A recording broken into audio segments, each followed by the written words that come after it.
kept pushing on, but then you went too far. When your ship has sailed and all your dreams are lost, everything is wrong, you feel like it's your fault. Just remember, I will be there for you, baby.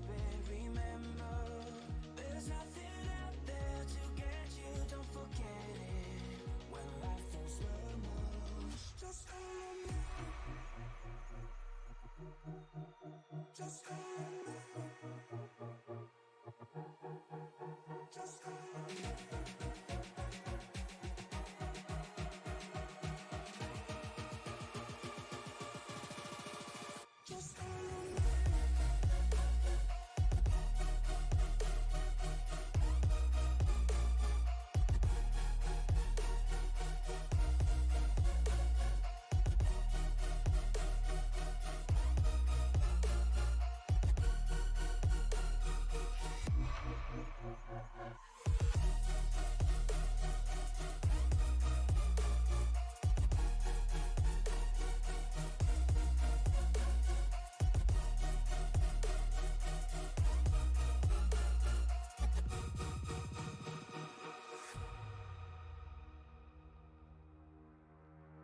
You're stronger now than you ever been.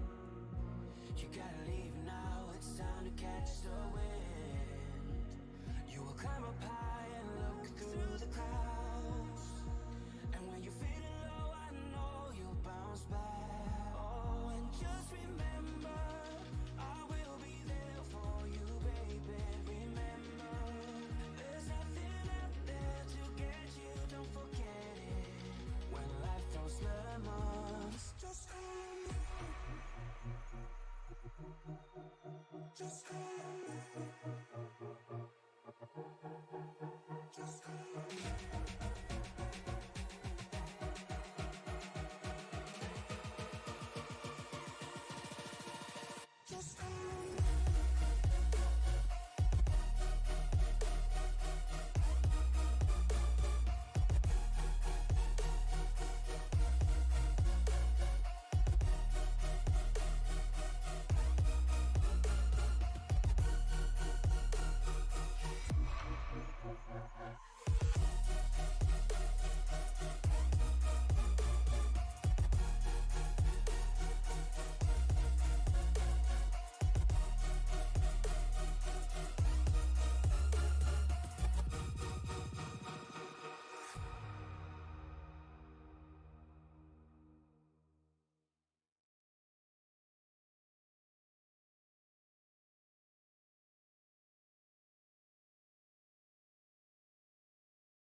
Ladies and gentlemen, welcome to Primetime Sunday Night on this Easter rendition. Right here on SRM is Sunday Night NASCAR Goes Dirt Style here under the lights at Bristol. And Jonathan, this is going to be a fun one. We get away from the traditional NASCAR style. Tonight, it's all about dirt track. Right here at Bristol Motor Speedway is heat number 1. Gets ready to roll off. And right off the bat, you see that iRacing.com Pace Truck has the lights out as the Toyotas, like we've seen so many times early on in the season, right up front with 40 in that 21 at Crayboard. Yeah, Matt, it's going to be a really fun show. I'm not super familiar with dirt, especially when you're talking about these machines right here. But as you mentioned, Alex Murray starting up front for heat number 1 out of Concord, North Carolina. Right next to him is going to be Travis Kramberg, the number 21 Toyota. He's out of Southampton, New York. Aiden Hill. I'm familiar with Aiden. I've raced with him a few times. He's going to be starting to the outside of John Crow Sr. Seba Cornez, I believe. Cornez starting 5th. Very own Dave Regal out of Pennsylvania starts 6th. 7th is going to be Aaron Mack. Christopher Claude out of Fairview, Tennessee. And Eugenio Alonso, number 86, is also racing. So I'm Jonathan Leach. I'm filling in for Tony Trapasso. Most of y'all probably aren't aware. Tony is in the hospital for some extreme conditions. We wish him well and hope he'll be back soon, as we're about to go racing. Yeah, Tony, we wish you well. As right now we are live. Heat number 1 on their way, coming up through the gearbox. Look at the restart there, the 21 ahead, but he gets up into the loose stuff. I believe that is called the cushion. That's going to allow the 40 of Alex Murray to take over the point, Jonathan, as the 21 now transitions to the low side of the racetrack, but that 40 working the top, and that should be the preferred line around this racetrack, especially as the dark stuff starts to appear on the track, or I believe that refers to as it getting slick. But look at the 21 continuing to push the envelope, trying to close back in on the 40 of Murray. The laps are going to go by pretty quick right here. We're seeing 18.5 second, 19-second laps. A couple of these guys are really struggling. Our very own Dave Riegel's really not doing too hot right now. He's running 21-second laps, but you know, I couldn't do so much better. Dirt is very difficult, let alone try to put one of these machines on it, which we found out recently don't seem to handle as well as they're supposed to. But take a look at Aiden Hill. Wouldn't expect much less of him. He's always he's fast. Everywhere I've ever seen this guy drive, it's really cool to see him in the Sunday Night NASCAR series. Yeah, Jonathan's talking about that 90 machine, the Toyota TRD. He's running there currently in that second position right now, up 2 spots from where he started.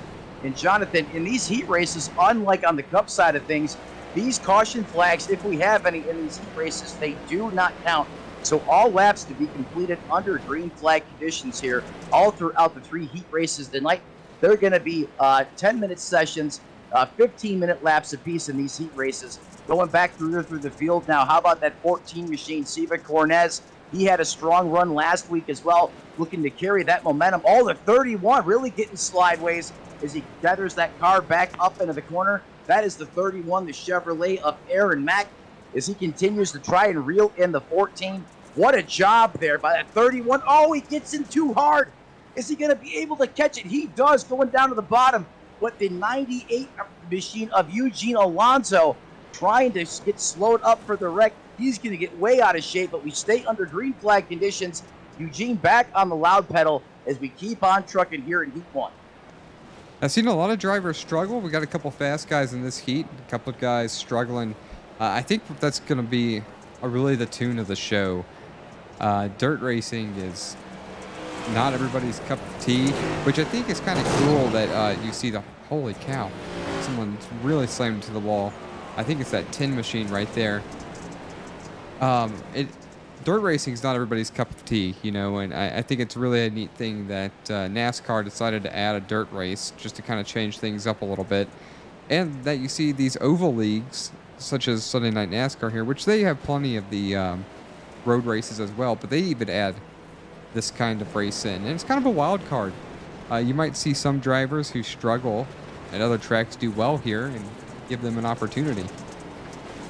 Couldn't have said it better myself, Jonathan, as we're currently on lap number 10, going now on to lap number 11 of this one right now. Coming on by the final time. This should be through the final corner here, looking for that checkered flag. At the start-finish line, your winner of Heat 1 should be the 20 or the 40 right there of Alex Murray.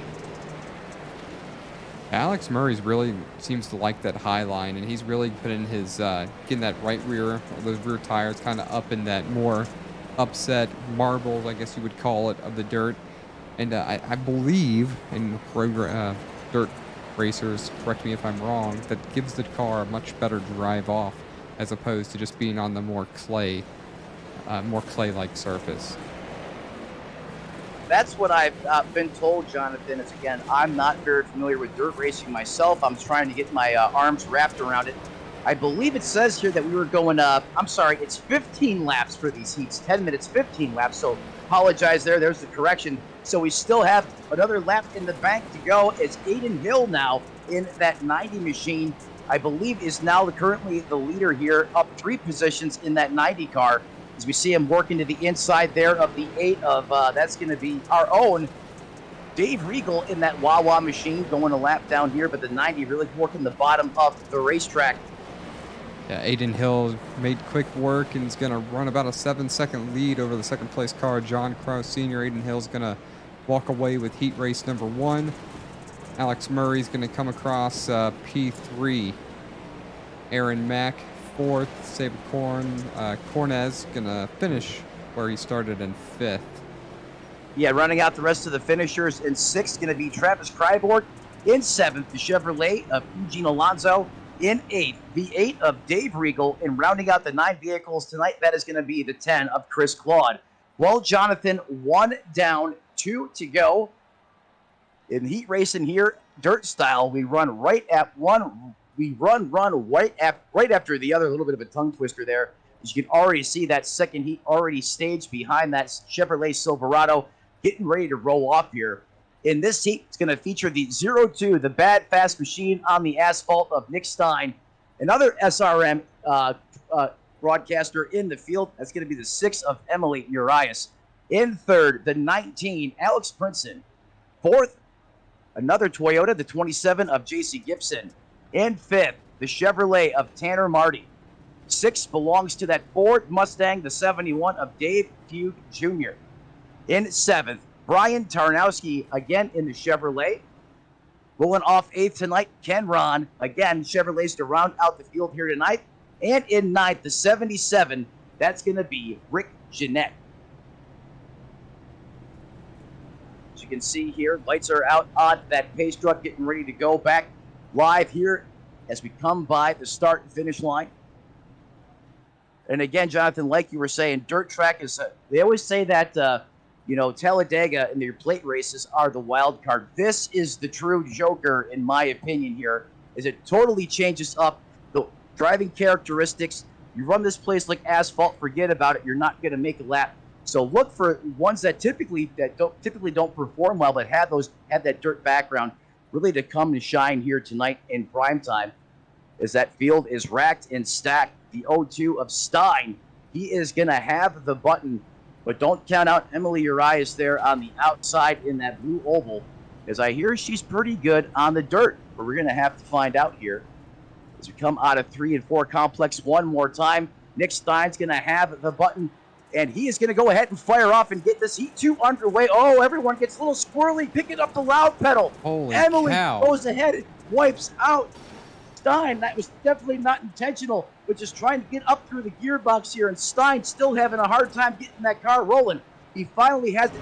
Looks like he's coming up to speed now as we still stay under green flag conditions here. The 27, J.C. Gibson with the power move on the outside. Look at this man rocket. You can tell just by the trajectory of that car. Look at how he's hanging the back of that race car out. You can tell he's fast, but Emily Urias coming right back up as they're rocking the top right in the berm, or the cushion, I believe it's called. Yeah, J.C. Gibson making short work, getting from 3rd all the way up to 1st right here, but really impressed to see how well Emily's doing right now, hanging right with him. I tell you who's not going to be impressed with her is going to be Nick Stein, considering he is 8th now, and Dave Fuge Jr. took a brunt of that as well. But right now, your top 3, Gibson, Urias, and Princeton. Gibson's in the wall. And so is Emily. Yeah, not to cut you off there, Jonathan, but just like that, you step over that cushion just a little too far. In the old Bristol, the asphalt Bristol will certainly jump up and bite you as they still continue to run. The 27 of Gibson, the 6 of Emily Urias, and Alex Princeton is your top 3. Going on back further through the field, Rick Jeanette, he is up 5 positions in 4th. In 5th, 29 of Tanner Marty. 6, Ken Ron up 1 spot. And in 7th, Brian Tarnowski. And then also getting back to the start of the race there, when Nick Stein, who was in 7th place, and also the 71 of Dave Fugue Jr. got caught up in that mess. Jonathan, you have to be careful on these initial starts and these restarts. You can't get into the throttle like you can on the asphalt. The grip isn't there. And you've seen what can happen if it goes wrong near the front of the field. Yeah, well, Nick Stein's already clawed his way back up for a couple positions. Only a 1.5 seconds away from 4th. He's got to get past Tanner Marty and Rick Jett to make that happen, but he is very fast. He's much quicker than everybody else around the track right now. In fact, his fastest laps are in the low 19s. The only person so far that's rivaled that is J.C. Gibson, who's our current leader. Stein's looking to take it 3 wide to get by these two right here. Whoa, what a move by Stein, loosey-goosey. And look at him thread the needle and hang on to it. Stein on a move right now in that 02. putting a flex on, showing, hey, you can make me flinch, you can make me stumble, but you're not gonna beat me here at Bristol Dirt here tonight. As he continues to come up through the field, that last time by a 19:28. So Jonathan, you're absolutely right. Stein definitely has a pace. One that you need to remember here is we currently still have about another 5 laps to go here in this heat race, but without a shadow of a doubt, great recovery by the 0-2 of Stein. Out front, though, J.C. Gibson continues to pilot that Toyota, keeping it in front, carrying the torch, but Emily Urias continues to be strong in that Mustang. Her best lap of the race, a 19:06, just a touch off of J.C. Gibson's best, the only person in that 18-second bracket, like you said, in an 18.95. Yeah, rather impressed with her run right now, but they better play Look a while at the right there. trajectory. That could cause a lot of changings right there. You know, and really not very far through this. A lot's happened in only a few laps, and as you're already coming across to Brian Tarnowski, who is at risk of going a lap down in this heat race, as J.C. Gibson's going to try to go to the outside, and Emily's going to get caught up and nowhere to go. Oh! It's just like that, Jonathan. You were saying a lot can happen quickly. It's just as you were starting to catch some traffic there in the field, Emily doesn't maybe display as much patience as she needs to, and almost gets caught up in that one, as I believe the 28 of Tarnowski ended up going down pit road. However, Emily continues to march forward here, still in second position, did not lose a spot in that altercation. I don't think there was any lack of patience there at all, really. I just don't think she had anywhere to go. J.C. Gibson was able to thread the needle on the high side right there, but by the time Emily got there, that hole was closed up, so she had to go low. And when Tarnowski got sideways, it just took up the whole lane. There's just no way. She did everything she could, did everything right there to stay off of him and keep her car clean, but that's going to separate them by 2 1/4 seconds. And take a look at who's back up to third already. Yeah, Stein rocking the top side of the racetrack, and he continues to progress forward. Like you said, Jonathan, now up to P3, all the way from the back of the field here in this one. As we're currently now, this one was in the books, I believe, as that 27, Emily Urias comes home second.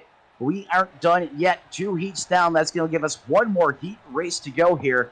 As once again, we re-rack and restack behind that Chevrolet Silverado iRacing.com pace truck.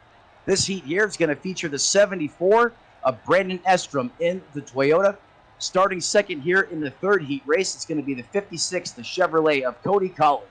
In third, the TRD-powered machine, the 81 of Ryan Samuelson. Starting fourth, the 00, the Ford of Kavaja Holt. In fifth, the 75 that belongs to Charles Eaton. Starting sixth, the 79 machine of Matthew Gaskins. In seventh, that's going to be the 59 of Bad Chad Sanner. And in eighth, your final starting position tonight, that's going to be the Chevrolet, the 62 of John Wilco. You can see here that field begins to roll off here in our third, I believe, and final heat race here tonight. So it looks like heat number 4 will be skipped. After this, folks, don't go anywhere. Make sure you got plenty of food, beverage, get the popcorn, because we have 250 laps here at Bristol. But we got to get through this third and final heat race here first, Jonathan. Yeah, we sure do. I want to also do a quick apology to the fans. Unfortunately, the software utilized for the overlays that's produced by SDK Gaming Software hasn't the API doesn't work very well with iRacing's heat races, and it's causing some trouble with the overlays. So for this final heat, we're going to go with no overlays, and the overlay will be back for the main event, and it should be working just fine. Yeah, Jonathan, thank you for that. We get these guys again re-racked, or stacked and racked, ready to go. Little heat race in 15 laps here at Bristol in the dirt. Jonathan, which line do you like better early going? Like the high line or the low line? As we go green flag racing here, the 74 is going to have the button. They fire off, but look at the outside lane. Look at Cody Colley there, working the top drag race, door to door, side by side. As good a start as you'll ever see here in Bristol Dirt. As the 74 prevails and takes the early lead, that's going to be Brandon Estrom. And you know, we got 3 cars this time that are still in it. Really 4 cars if you want to count Ryan Samuelson in. We saw 1 car hit the wall back here. I believe it was Matthew Gaskins right on the start. And, you know, to answer your question, again, not being a dirt racer, but I believe, you know, Heat 1, you're going to kind of start trying to go low. But that's because there's that cushion up at the top. It wasn't there at the beginning of Heat 1. Now that you've seen it's built up and it's up there now, and that gives... And we're seeing the fast drivers like Aiden Hill using that to drive off the corners. But keep an eye on these guys, see if that's how they're also trying to use it. Or if they're going to stay more towards the middle. In fact, that corner right there seemed like the cushion wasn't very well formed as opposed to this one here. Yeah, I agree with you, Jonathan. That's a great point. It looks like the cushion there, or the berm, it looks like it was well formed there through, through 2 corners. We still got to go through 2 more corners to get that berm. As you see, not quite through that cushion, not quite fully formed there. The 74, no problem, though, is he is ripping and roaring, kicking up the dirt, letting the back of that car hang out dirt track style. Hey, we're on the dirt after all, so why not? Estrom getting it done here is working lap number 5, written in the history books. Making quick work of it is Kavarja Holt, though, is the man on the move, Jonathan. That 004, he is up 2 positions from where he started, now all the way up to 2nd. A couple movers, couple losers. Like you mentioned, Cavahold up 2 spots. John Wilco's up 2 spots. Already got 2 cars a lap down in this heat. That's Gaskins and Chad Sanner.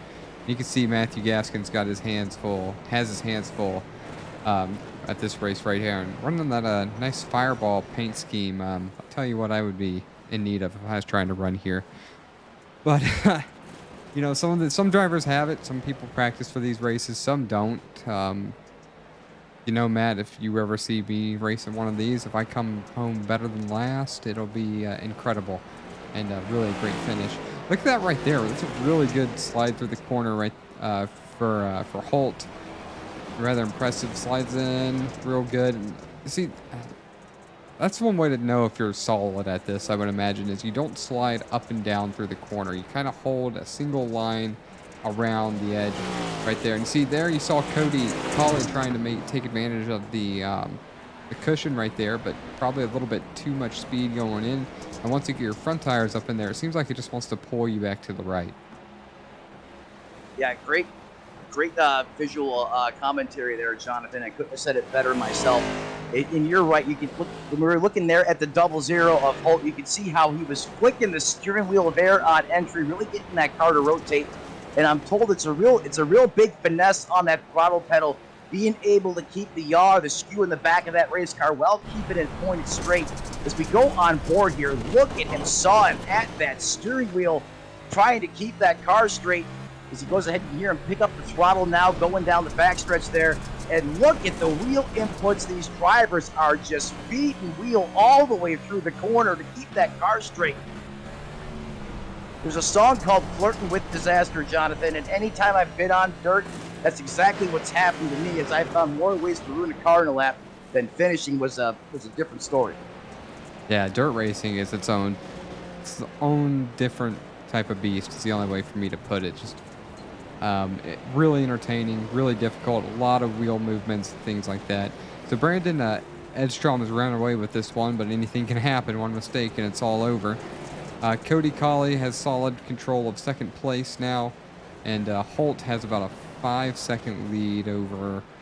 Well, he did have one heck of a lead, but what is going on right here? He was just really slow and just gets smoked by Samuelson. Wow, twice there by Samuelson. Something's weird going on here. Yeah, like you said, anything can happen. It's just as you said that. It was 2 doses of the smoke show there by the 81 of Ryan Samuelson, getting twice into the 00. That didn't seem too right to me. That looked a lot like there might have been a car disappeared for one of them, and for us we could see them, and because it just looked like Samuelson never stopped. In fact, it looked like he was pedal to the metal, just drive right through this guy, and I just really don't see that being a thing, especially in a heat race. No, I agree with you 100%, Jonathan. It seemed like sometimes, with sim racing, one of the woes that we deal with is that disappearing car on the racetrack, or sometimes things happen. It just seemed like he lost sight of the competitor on the racetrack. Well, and just like that, 3 heats are in the book. Now we're going to get ready for our main event here tonight, which is going to be 250 laps around the high banks here, the last great Coliseum right here in Bristol, Tennessee. Yeah, we're getting ready for something that should be awfully exciting. We've got a lot of drivers for this one. 26 machines are going to be taking to, as they call it, the last great Coliseum of racing. Except this time it's on dirt, so this is going to be rather entertaining. You know, that's kind of weird. Take a look at that. Pit road is not on dirt, which is kind of odd to me. I feel like you might as well make it all dirt. That may be so. When you're coming down pit road, perhaps your brakes, feel somewhat normal, perhaps, so you don't miss your pit stall. But that's a great catch there, Jonathan. You're right. You see the concrete there shining through. Well, the concrete and asphalt shining through as that field gets stacked up. Let's bring them through the starting order here tonight, Jonathan. Starting in first here tonight, that 90 machine, Toyota of Aiden Hill. Starting second, rolling off here tonight, that's going to be the number 2 of J.C. Gibson.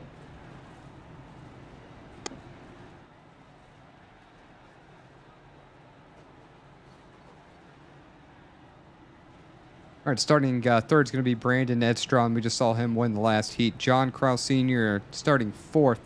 Emily Urias is going to start sixth. Seventh is going to be Alex Murray. Cody Codley will be starting sixth. Nick Stein, we know he is very quick, starts 8th. 9th belongs to Alex Princeton. 10th will be Aaron Mack. Charles Eden's going to be starting in 11th, with Seba Cornez starting 12th. 13th is going to be Tanner Marty Jr. I believe that's what the J is for. John Wilco in the 62 machine starts 14th, and the 15th will be Travis Kranberg. Kava Holt starts 16th. 18th, or 17th, I might add. Eugenio Alonso starts 18th, with 19th belonging to Brian Tarnowski. Dave Regal is going to start 20th. Chad Sander 21st. Ken Ron 22nd. 23rd belongs to Matthew Gaskins. Chris Claude 24th. Dave Hughes Jr. is going to start 25th. Pace light's still on for the truck right now. Going to be a couple more laps, or maybe another lap or so, and then we're going to get this one underway.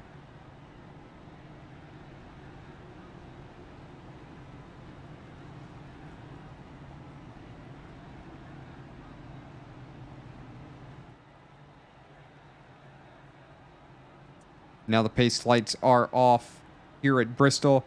Looking forward to great racing. Tony, one more time, I want to let you know that we are thinking of you. We hope you get better soon and that you can be back here for the Sunday Night NASCAR Series, hopefully within a week, but if not, we'll be able to hold it down. J.C. Gibson, Aiden Hill are going to be starting this race off. Space truck turns in on the throttle. Everybody sideways before we even get to the start-finish line. The number 74, Brandon Estrom, you see him yaw left, yaw right. Now he's got it together, takes the high line. Multiple cars all over the track, 2 and 3 wide racing up to the front and halfway through the field. Cars getting all over the place. That's Emily Urias right there, sideways. Back to the front. Great battle between Gibson and Brandon Edstrom.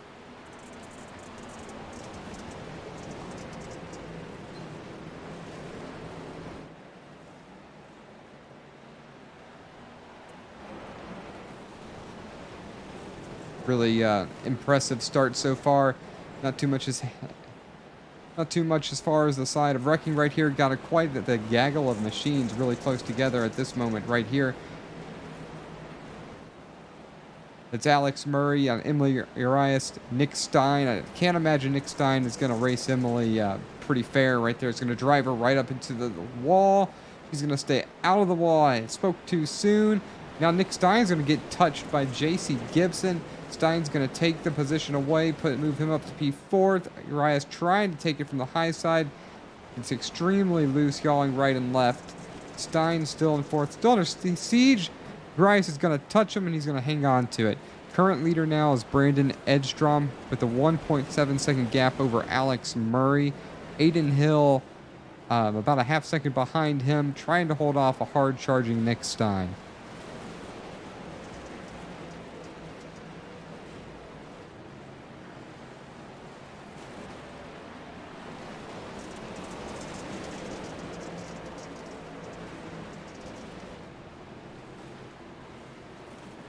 And we got a car sideways. I believe that's Ryan Samuelson.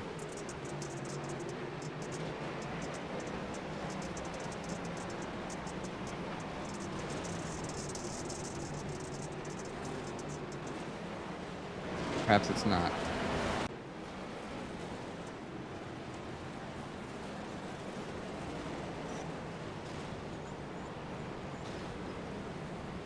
Excuse me. To back up towards the front, we have Brandon Edstrom is already starting to come through a bunch of lap traffic. Have to navigate this. Got to be really careful right there. He's going to touch Alex Gaskins. Coming around the outside of Christopher Claude. Brandon Edstrom already putting multiple cars a lap down. I'm showing 4, and he's got another couple in front of him. So not too far throughout this race, and we are already putting multiple cars a lap down.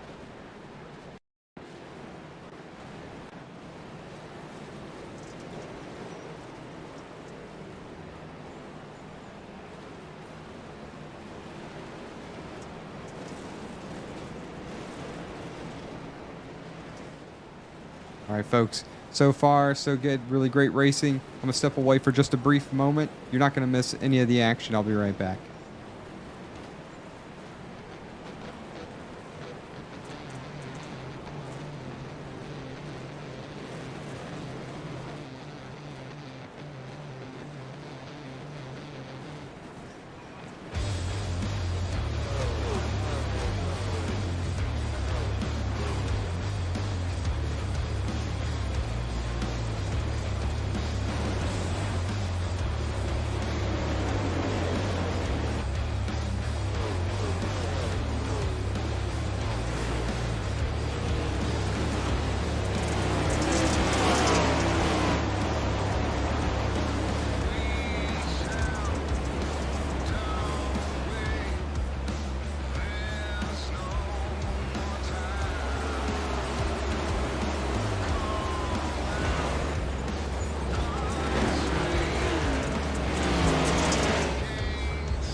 Going to come back from commercial break a little bit early as we just we have our first caution flag of the race. Looks like multiple drivers involved.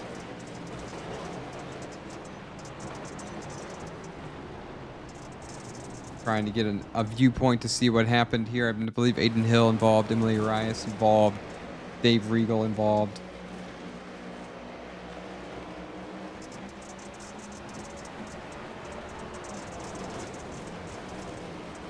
Still not totally sure. Here we go. This is now we see it right here. Multiple cars sideways on the track. Other drivers nowhere to go. 90 tries to come up. Gets clipped. That's how we are now under the first caution of tonight's race.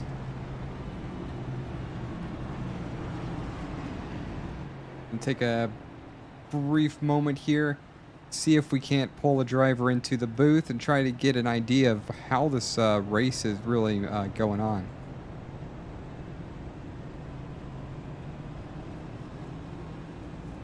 Let's see here.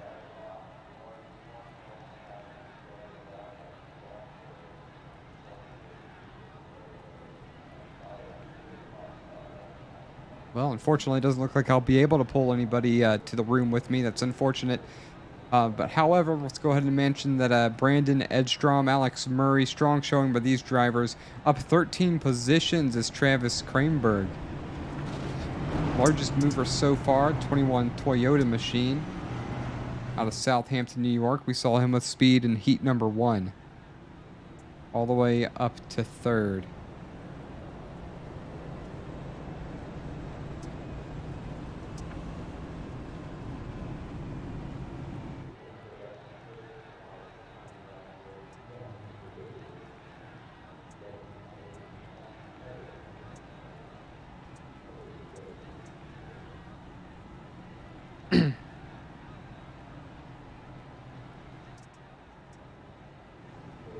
The pace light's still on. Caution laps do not count, as we heard from Matt Metler earlier. Unfortunately, he's having electrical issues at home, and he exited the race. So you have myself up here for the time being. I'm going to do my best I can to call this race to the best of my ability. I hope everybody is enjoying the conversation. I like to engage with the people watching. So if anyone has any questions or anything you might want to add, or you're looking for a shout out, just let me know. I'd be glad to mention your name, talk about it, and maybe show particular drivers if that's something that you're interested in. And if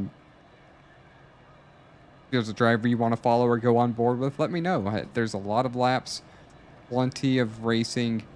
It should be a phenomenal event, and we already saw earlier when we went on board with Holt here how much wheel these drivers have to put in to get around this racetrack. He's also up 7 positions since the start of this one. Another driver to keep a close eye out for as the rest of these laps click on.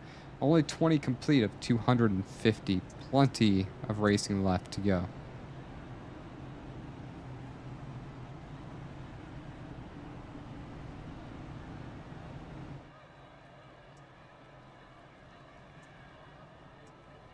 Safety second. You might be right. It might be a long evening.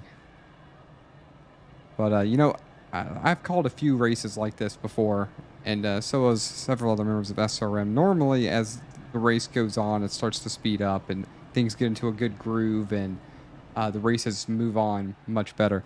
But as we can see here, the pace truck's lights are out. That means we're going to get ready to go back to racing. Brandon Edstrom, Alex Murray are going to be on the front row. Nick Stein and Travis Krahenberg, row 2. Row 3 will be Alex Princeton and JC Gibson.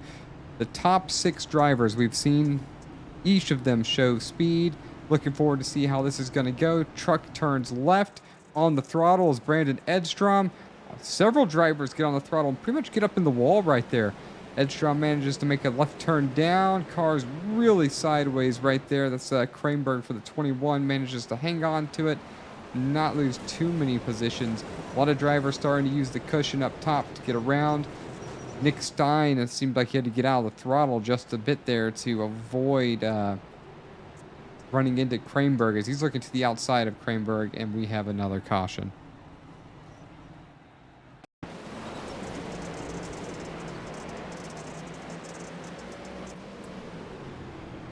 Looks like it's Aiden Hill, the number 90 Toyota. Let's see how this occurred.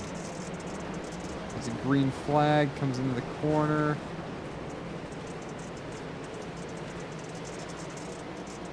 Kind of a weird corner, almost oval drove that corner. So going all over the place, just a little bit too much to the left, and around he goes in that corner. Second caution of the night.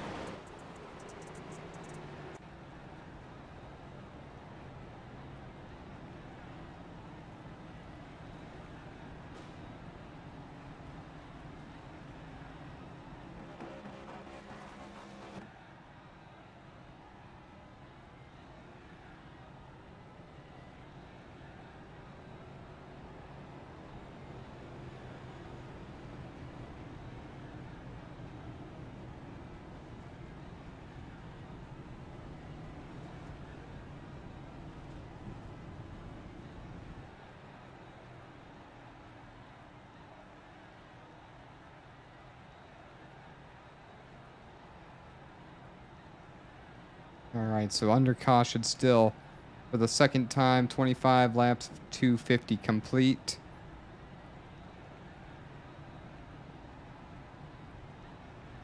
Emily Arias jumping in the chat. Sounds like her night might already be over.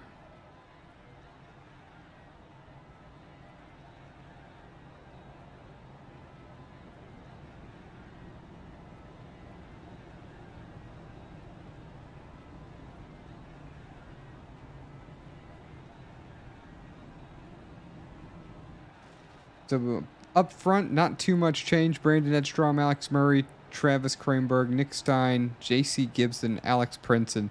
Same driver still in the top 6 for this next restart, just in a slightly different order. Kramberg still your biggest mover. Your biggest losers right now are Aiden Hill, Emily Garias, whose car looks destroyed in the pits, and Ryan Samuelson, another car I believe is also quite damaged in the pits as well. And, you know, going back to someone who said this might be a long night, is what tends to happen is when the cars end up being laps down and they start getting out of the way, they start getting a better hang of the race or the surface, and the leaders get the opportunity to they just kind of take more priority, I might add. And these seem to start to speed up a bit. So we'll take our picks on the poll that I just put out. How many cautions do you think will be in this event? There's several different options. 4 or less, 3 to 5, I believe it was. Or no, 4 or less, 5 to 7, 7 to 9, or 10 plus. Currently 10 plus has the most votes at 40%. All the others are 20%. We're already at 2 cautions. I think I'm going to put us in the 5-7. That's what I would vote for, the 5 to 7 personally. Pace truck comes in. Back under racing once again. Brandon Edstrom takes off, and it looks like there's already number 3.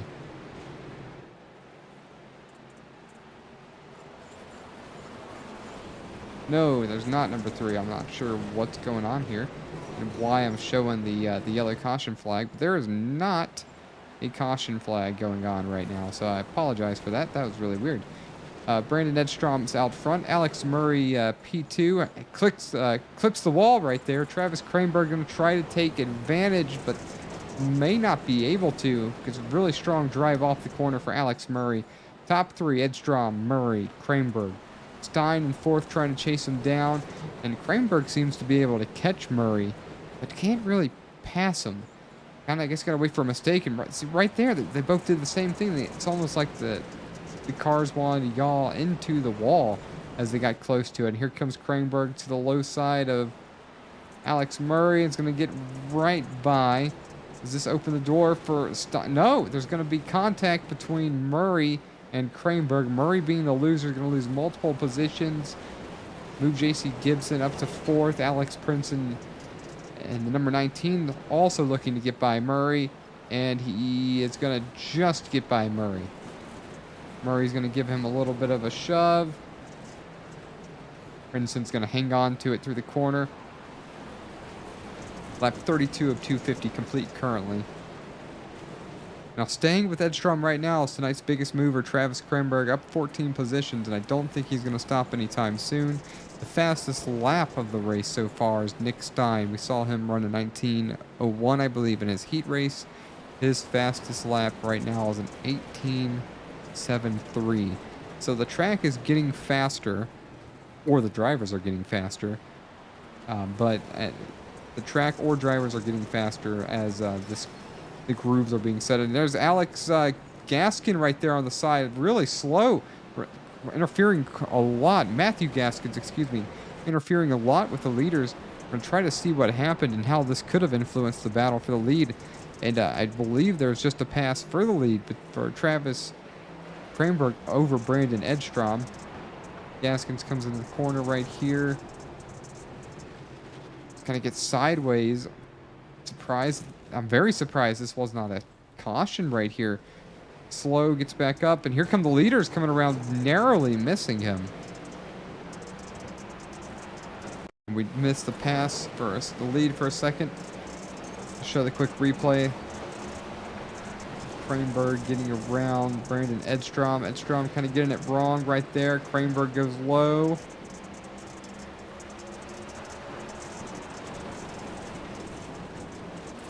Keep an eye on this a little bit further because Edstrom is now in 4th, and we missed that. So I think there is a little bit more action that took place in the middle of this battle.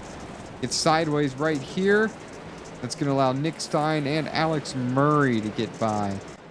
So now as they run, Travis Kramberg, Nick Stein, Alex Murray, and Brandon Edstrom. Krimberg up 15 positions now for the race lead. Coming to lap 39 of 250 now for the Davis Brothers Roofing Sunday Night NASCAR at Bristol. April 9th, happy Easter, everybody. There's only 2 miles per hour headwind. It's 81 degrees out, 79 for the track temperature, and we've got all sorts of trouble on track right now. Multiple cars around. Ken Ron, Holt, Brian Tarnowski. See if we can get a good angle from right here.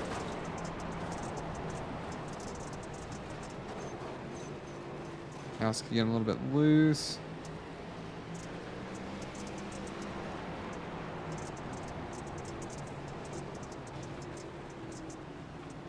It's slow, but there's more stuff. You got Holt that's already sideways right here.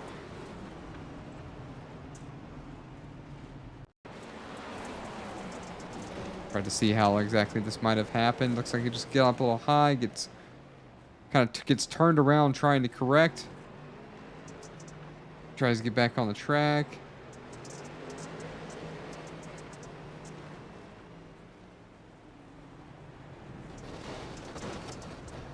And there you have it. Multi-car pileup. Caution number 3. Lots of cars on pit road after that one. All right, folks, that's caution number 3. If you'd like to change your vote, feel free to do so. Currently, 7 to 9 or 10 plus is the highest number. Now we're back to 10 plus on the vote. We've only had 9 people vote. We've got about 16 or 17 people watching, so please feel free to continue that vote. In fact, I'm going to put one in myself here in a moment, so that'll make 10 votes. There's 10 votes right there. 10 plus is the current guess. 10 plus. I don't think we're gonna. I don't know. I mean, it feels like we're on pace for 10, but I don't think we're gonna get to quite 10. I think this is gonna settle down a bit.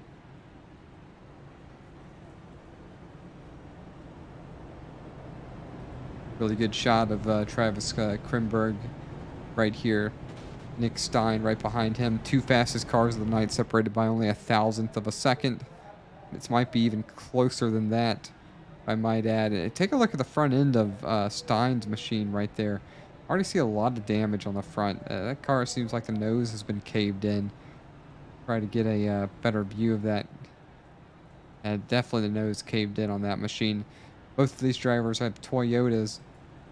For comparison, try to look at the front of Alex Prinson's Toyota. Much cleaner than that of Nick Stein's.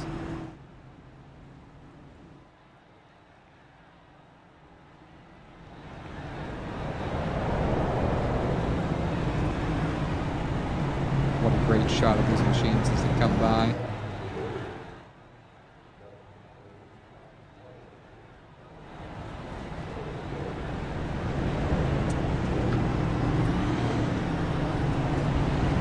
At 44, 250 at this point. We've got people rooting for our leader right now. You got Donna Krimberg saying, "Let's go, Travis." Well, he's showing the speed right now. I wouldn't want to bet against him. Anything can happen at races like this, especially when you have cautions to rebunch the field up. But he's showing that he's got a lot of speed. And right now, the only person that's shown that he can compete with him is Nick Stein, who's going to be starting right next to him. The next inevitable caution, I'm going to try to get a shot at interviewing either one of these drivers, if it'll work out for us. As the pace truck comes down pit road, Krimberg is on the throttle. Other drivers all bunched up, and it seems like Stein just could not go. 3 wide into turn number 1. Are they going to make it work? Man, everybody's bunched up right here. That's car around.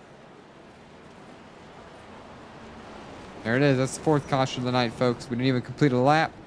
And, you know, and that all started because of the really bad restart by Nick Stein. I wonder if he was just on the wrong gear. I don't know.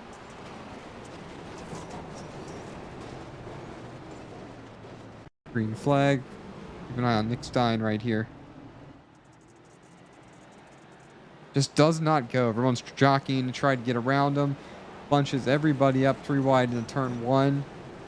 Sideways. And that 95 gets tapped by, I believe, not Alex Murray, by JC Gibson.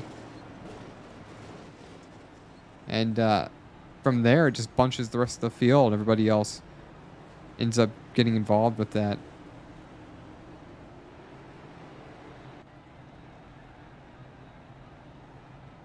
Yeah, and caution. Yeah. Yeah, this seems to be the way this one is going. I believe that is 4. I need to pull out my pencil and start doing tick marks for this. All right, let's see if we can get him real quick.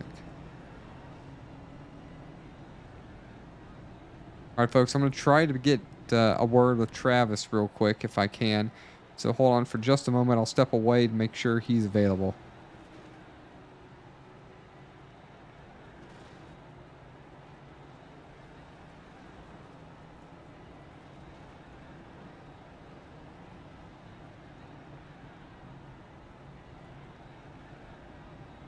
All right, folks, race leader Travis, I believe I'm pronouncing this right. Is it Krimberg? Krimberg? That's Kremborg. Krimborg. Oh, man, I'm butchering that.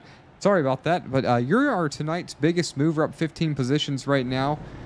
What's your key to staying up front and coming out with this one? As we're only about 50 through 250 of this race. Just trying to keep the car clean, not getting the wall too much, and be patient when you're coming up on lap traffic. Be very careful around them. It's tough. It's a tough track today, and as you see, the track is wearing out very quickly. So it's, just have to be very cautious as you're running laps around here. That's how I plan on to keep running this race. All right. So could you explain to me, as the track wears out, I assume it gets harder to drive? Yeah, the slick is, it plays a huge role. Obviously the grip goes away, and, you're sawing the wheel a lot more. I'm assuming the line's gonna move back down to the bottom at some point as the top slicks off. So yeah, the slick just gives you a lot less grip, and it's harder to maneuver the car. All right. Well, I appreciate the time for us right there, folks. That's Travis Krimborg, our race leader. Yeah. He's a race leader. We hope to see if he can stay up there. We'll send you back on your team.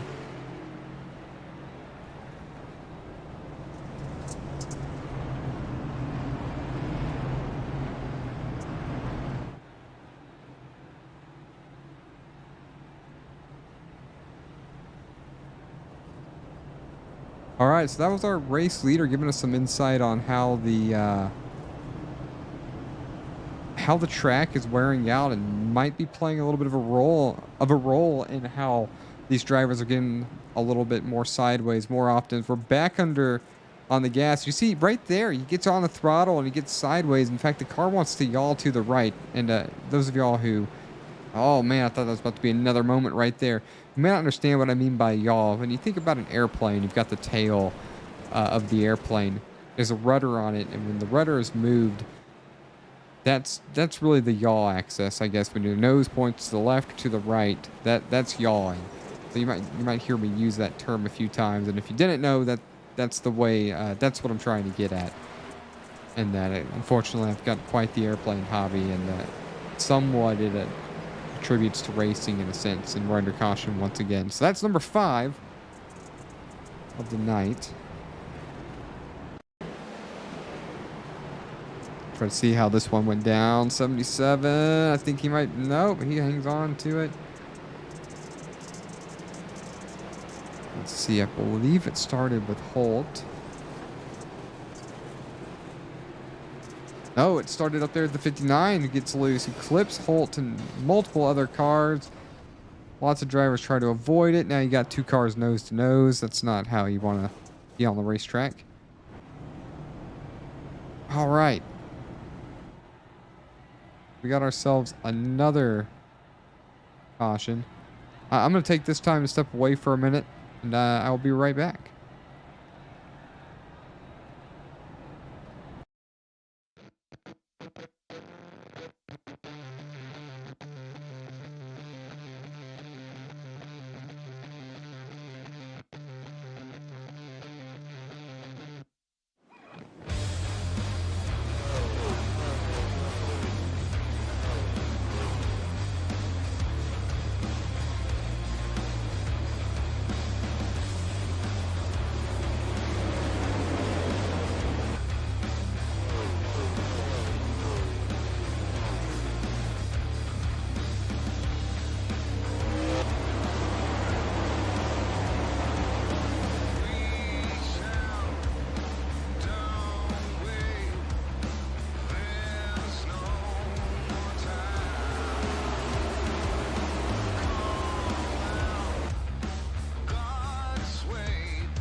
Back with you right on time as we're going back to green racing right here. Travis gets on the throttle up front.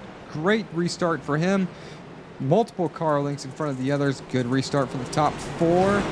And so far, the whole field seems to be still put together. Look at that shot right there. Every driver sliding through the corners really well. Coming to complete lap 1 from the restart. 1 lap clean.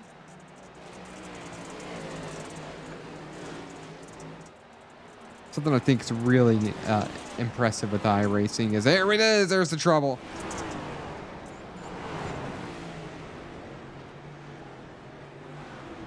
Caution 6 for lap 60.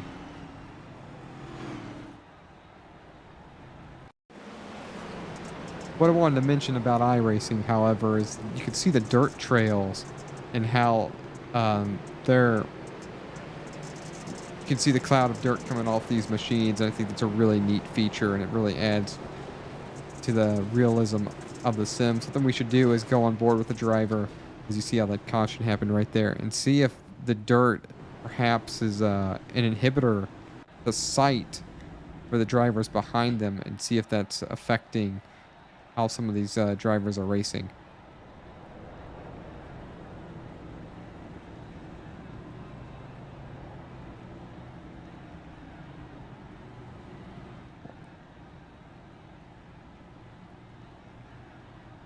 This is our current biggest mover of the night, Dave Hughes Jr. out of Concord, North Carolina.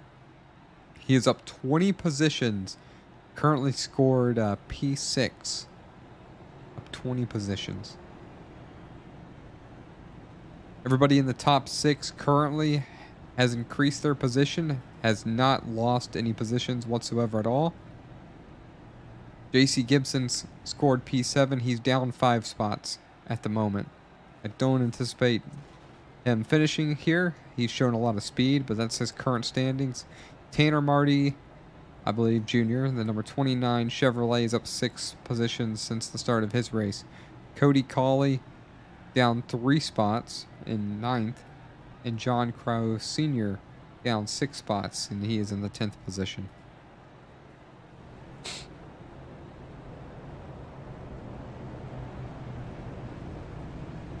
So far, since we've started having cautions, it's been really difficult to get away from cautions.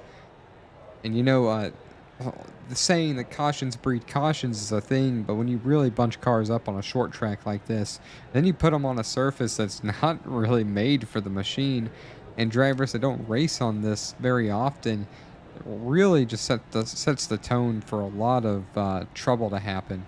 And right now, I'm showing 9 drivers out. Started the field with 26, and 9 drivers are either on pit road repairing damage long term, or they're out.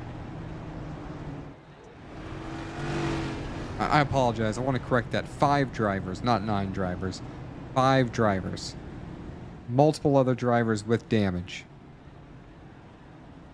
And my name's Jonathan Leach. I'm filling in for Tony Trapasso.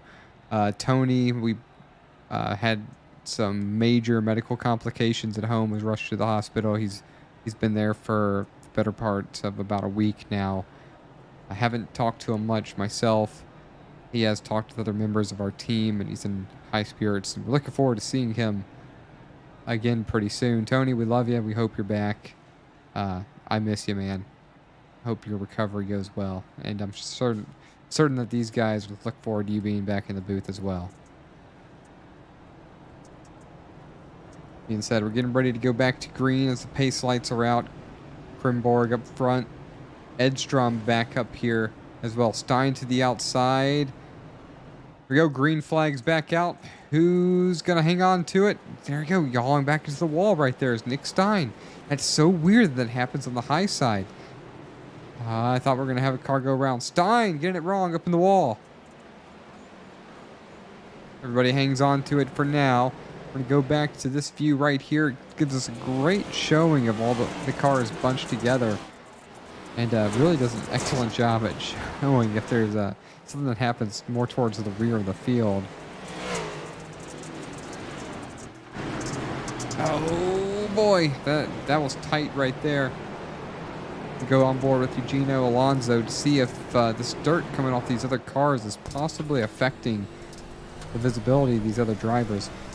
And you can see the dust flying off these machines, and yeah, it sure does. I don't think that's enough to cause a major problem, as you don't see that it's sticking to the windshields as you do see in there's a car around right there, as you do see in real life style racing. That's surprising. No caution out for that right there. But the dust does still limit the visibility out the windshield. As Krimberg is coming around on that accident, we're coming to lap 70 of 250 the next time by. Let's see how long we've been running this one for. All right, Krimberg getting around the number 10 machine. Lapped car, number 10. That's Chris Claude getting out of the way for his league mates. Brandon Edstrom not backing away from this lead right now. And something happened to Nick Stein. I don't see him at all. In fact, he's right here on pit road. Let's see if I can't find out what happened to him. Showing he crashed right here. Let's see. Sideways. No, that's not it yet.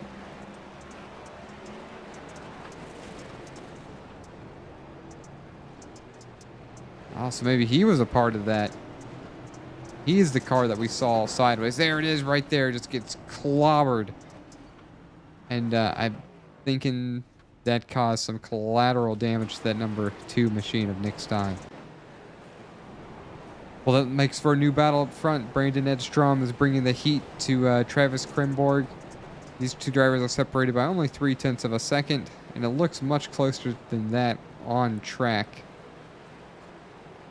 So far, longest green flag run since the beginning of the race. I believe we were at 6 cautions. We're still going to try to keep an eye on that. Number 74 is getting stuck right there by the lap traffic. The 20... That's 21. Excuse me. 21 is Travis Krimborg. The 77, Rich Jet, was in the way there a little bit.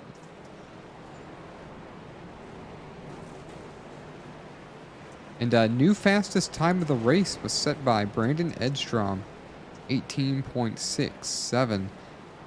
That's pretty blazing fast around this track right here. But you know, it seems like him and Travis Krimborg are running a similar line. And getting around each other makes that difficult. Well, folks, what do you know? Number 7 of the night.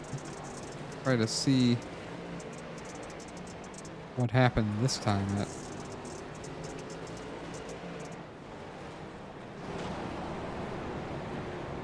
Oh, I apologize. This is going to be a stage.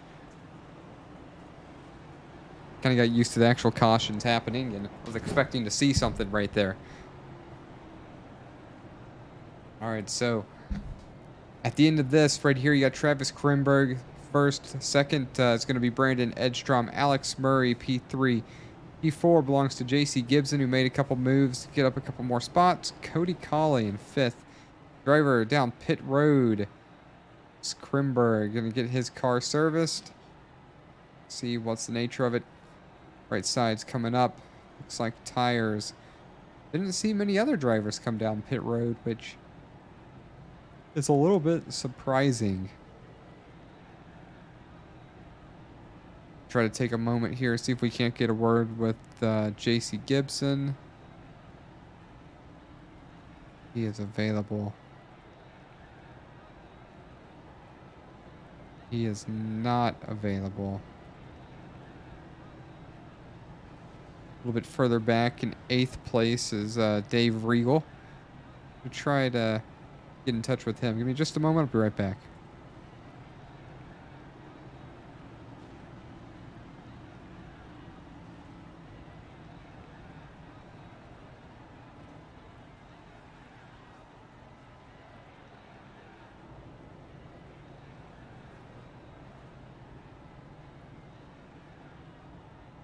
And unfortunately, I'm not able to bring him in to my room either.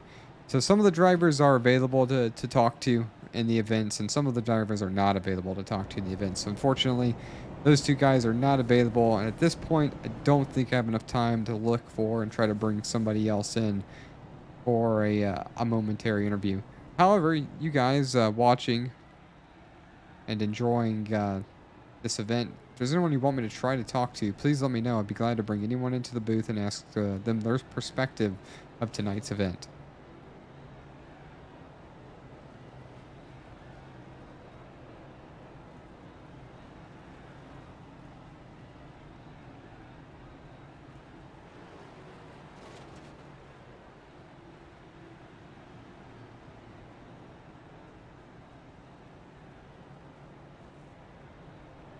You know what? I'm reading all that traffic and the comments about running around here on foot. Our very own James B. Riles is at the dirt race currently at Bristol tonight with some pretty good seats.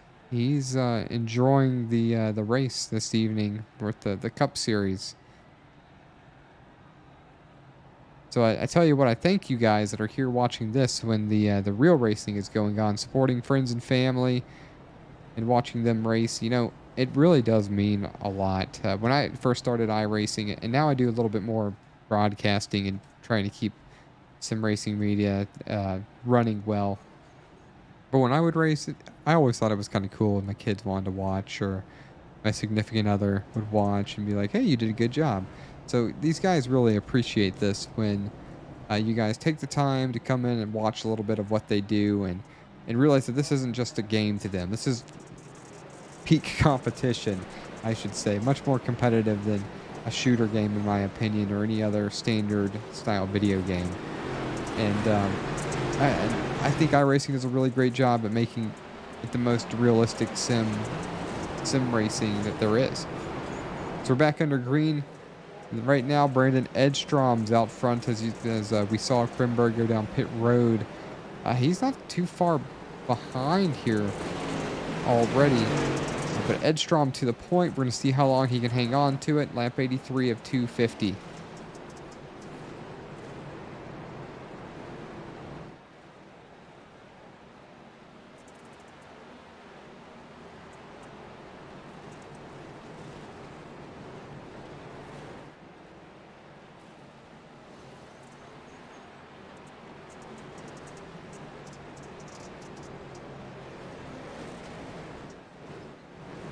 All right, we're going to take a moment. Haven't done this one in a while, but I think we're going to have a little bit of green flag racing. So we're going to turn it up for a second, and I'll be right here. But we're just going to listen to these race cars.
Spoke a little bit too soon. We are back under caution once again. Gonna see how it happened this time. Wow, that was a close call right there for the leaders. But I don't believe that's the cause of the caution.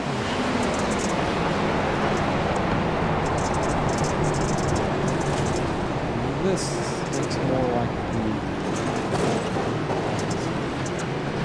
Well, maybe that's not it yet.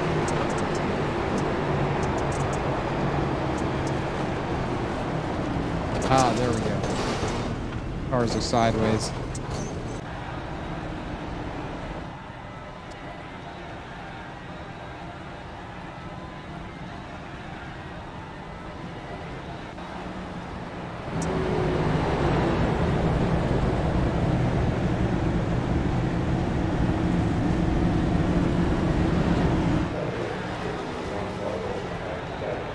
right, so we're back up to these two front drivers once again that we had from before the end of that stage. We had Brandon Edstrom, or excuse me, Travis Krimberg was up front.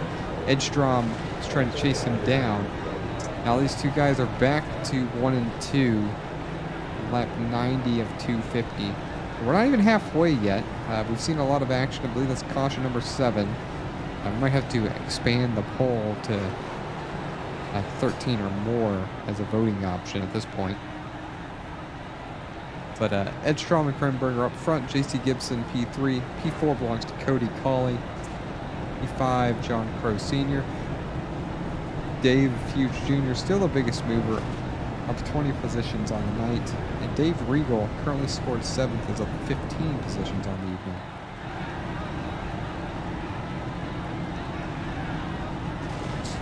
These lights are out, getting ready to go back to green this time around. Oh, excuse me. There are the pace lights. I did not see them initially. They were hiding from me, so we're not going back right this second. I'm going to make at least one more lap around.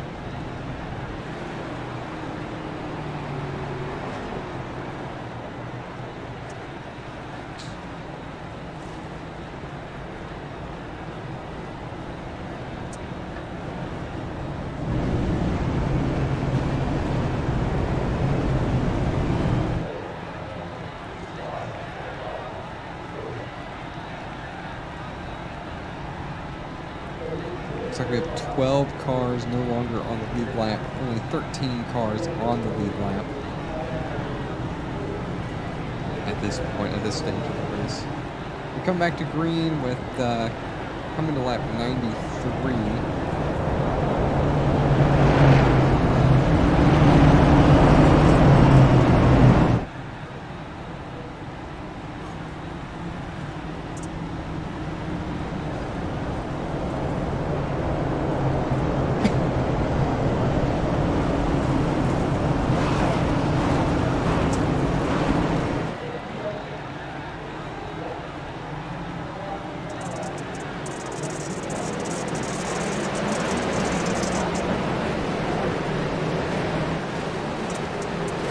Back to green.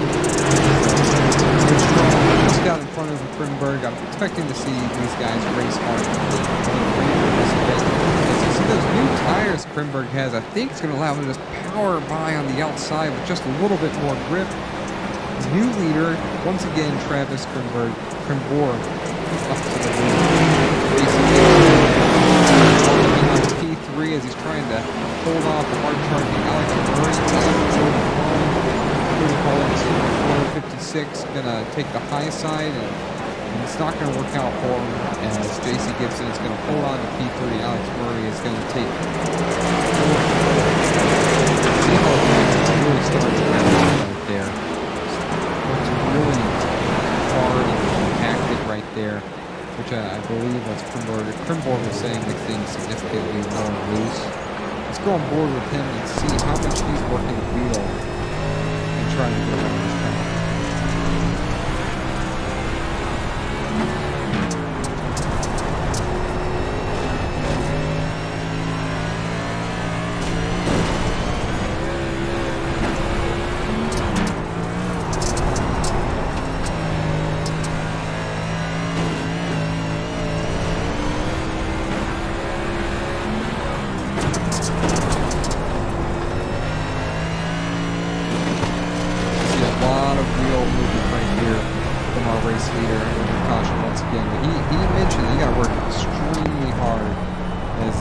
Track goes away from me.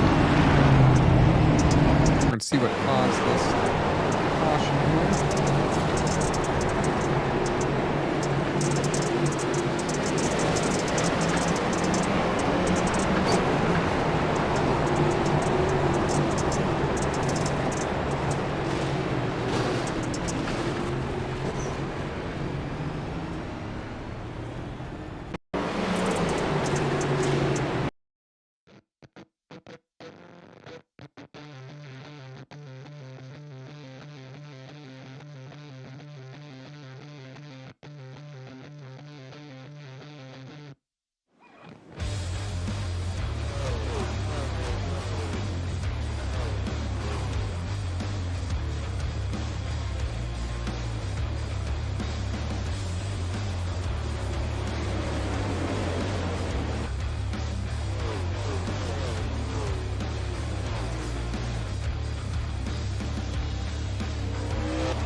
Back with you just in time for us to get back to going green. Lap 102 of 250.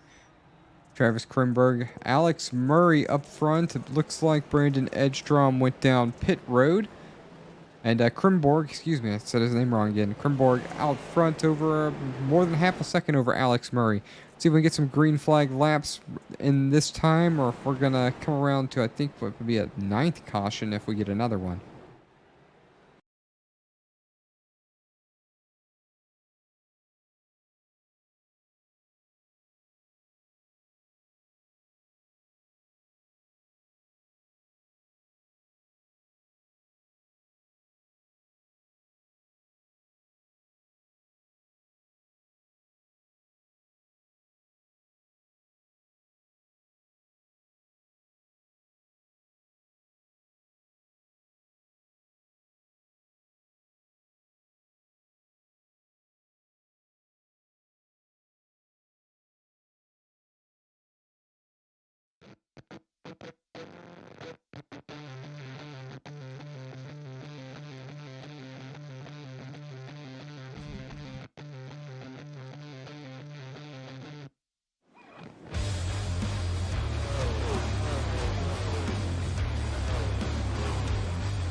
Here we go. Sorry about that, folks. I was having some odd trouble right there. For some reason, we're stuck in a replay mode, and it just wouldn't unstick itself. Looks like we're under another caution. We're on lap 107 of 250. Krimborg, Alex Murray out front. Edgstrom third. J.C. Gibson's fourth. Fifth is Dave Fuchs Jr. Several cars coming down pit road.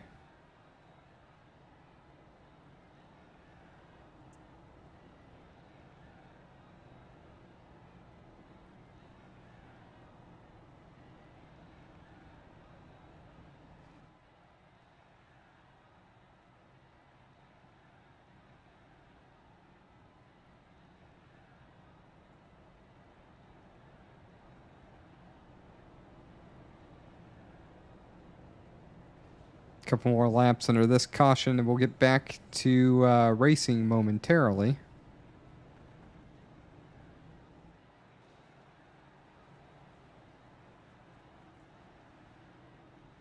Take a quick moment to go through the field. Current leader is Travis Krimborg out of Southampton, New York. Alex Murray, Concord, North Carolina. Brandon Edgstrom. He's out of Springfield, Vermont. J.C. Gibson, Pensacola, Florida. Used to live down there. Nice place to be. Dave Regal, Reading, Pennsylvania. John Wilco, McAdoo. Dave Fuchs Jr., Concord, North Carolina. Who else did we see out of Concord? There you go. Alex Murray. Duval, Washington.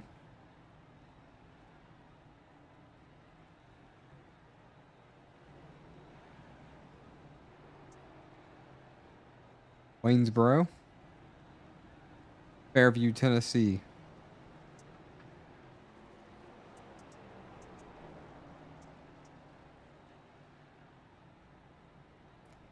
Newton, Iowa.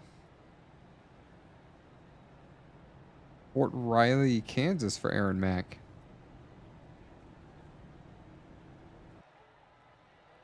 Ryan Samuelson no longer on track. He's out of Westminster, Maryland. Charles Eden no longer on track.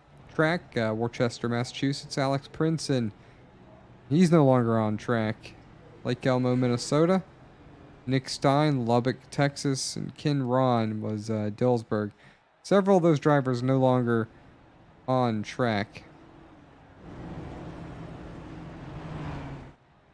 Get ready to go back to racing, folks. On lap 111 of 250. I believe we're going to have another stage here at 150. We're going to see if we can get to that stage and not have any more cautions and start ticking these lines off as Alex Murray getting right up on Travis Krimborg right there. Krimborg, really good start.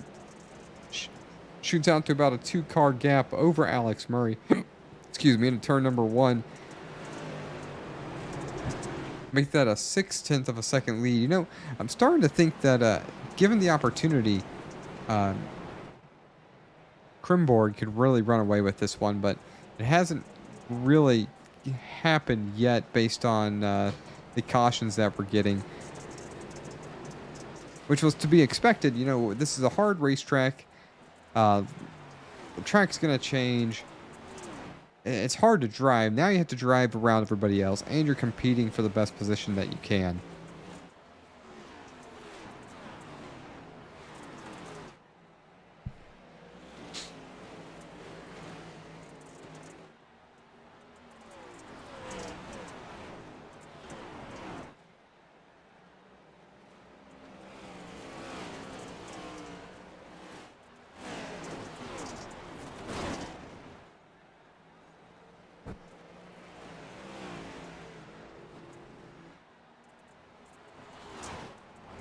All right, so we're going to turn it up for you folks. So far, so good on this run right here.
During that turn it up segment, we had our, I believe, 8th caution of the race. Going to try to show you what happened.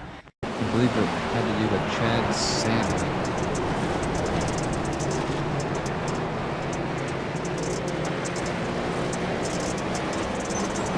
Narrowly missed by the leaders.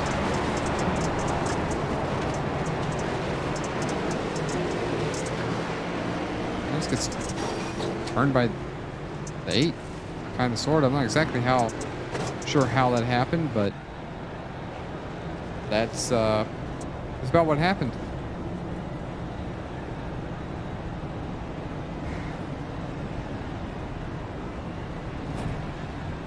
Race is starting to get a little bit repetitive for a single-man booth. I don't know how many times I can keep mentioning the same thing over and over. I'm sure by the time we get down to the end of it, we're going to have an excellent finish between the top 3 drivers, perhaps top 4, Krimberg, Murray, Edstrom, Gibson.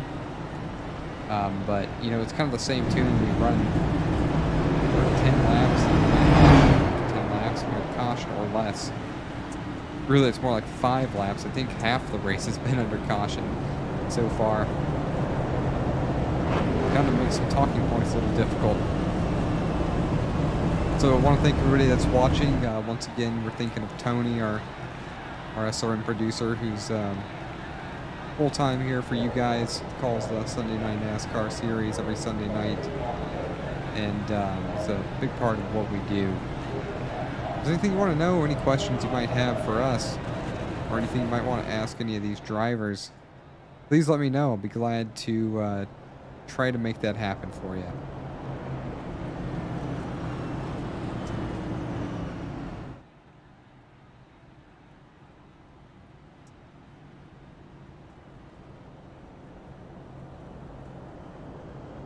Oh, excuse me. All right, we're getting ready to go back to racing. Pace truck comes down. Lap 125 of 250. On the gas. Here we go.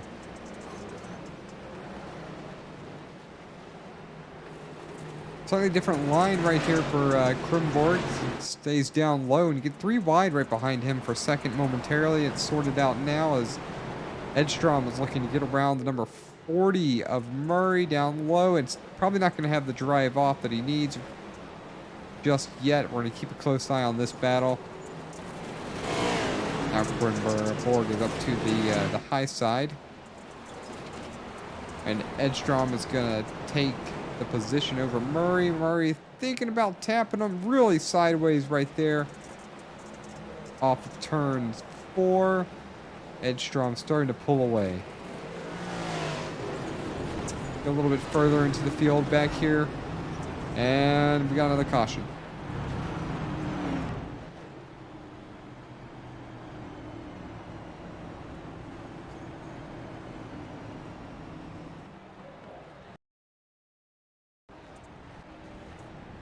See how this one happened.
Alright, so lap 131, complete of 250. Looking like we're going to have about an 18 lap shootout. Then the stage, which I believe is going to be at 150 for stage 2.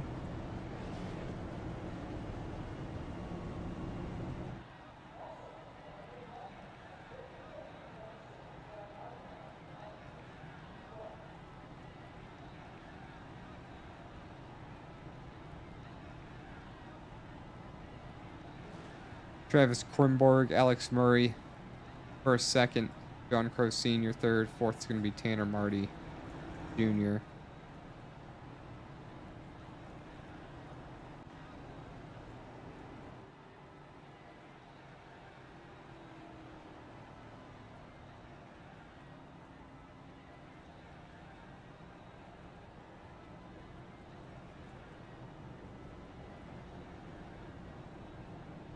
And hey, Jack Dell Motorsports, I do want to thank you guys. I know y'all are a big supporter.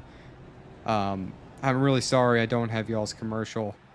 That's with Tony Trapasso. I should have it. It's my job to have it. I don't have it. So a special shout out to Jack Dell Motorsports guys. They make some really, really cool stuff. I don't have it. It's with Tony. And again, Tony's in the hospital. So this is my fault. I apologize about that. I'll make sure if I'm back here for next Sunday that I have everything that I need for you guys. It's lap 133 of 250. It's going to be about a 15-lap shootout, or a 16-lap shootout. Pace truck lights are out. Getting ready to go back to racing here. Sim Racing Coliseum of Bristol on dirt. Travis Krimborg is on the throttle. Is going to really not catch Alex Murray sleeping this time. Murray is right with him. And, you know, as soon as I said that, it seems like Krimborg just really flies through the center of turns number 1. And now he's already got a 6/10 of a second lead over Alex Murray. Keep an eye on that, see if Murray can chase him down. We're going to lap 135 this time, so we're going to side-by-side battle for fourth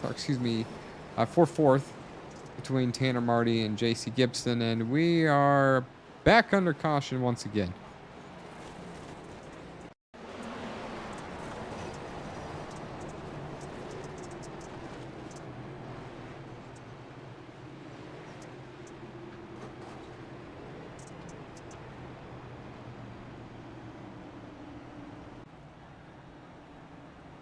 Try this one more time. Showing JC Gibson, but I don't think Gibson was involved with this.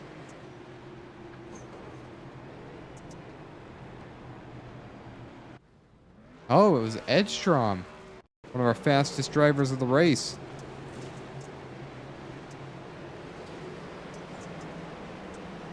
Just real sideways right here, comes into the corner. Trying to avoid something. Car comes down. Ooh. Oh, that's weird. One of the fastest drivers of the race right there. Taken out by some trouble. So 137 of 250. We should get back going with 10 laps remaining here, I believe, on this stage. Slowly just kind of checking drivers off. Man, look at that machine. Look at all the dirt covering the Seba Cornez 14 Toyota. That's a lot of dirt on all these machines. The whole front ends of these cars are just covered in dirt now.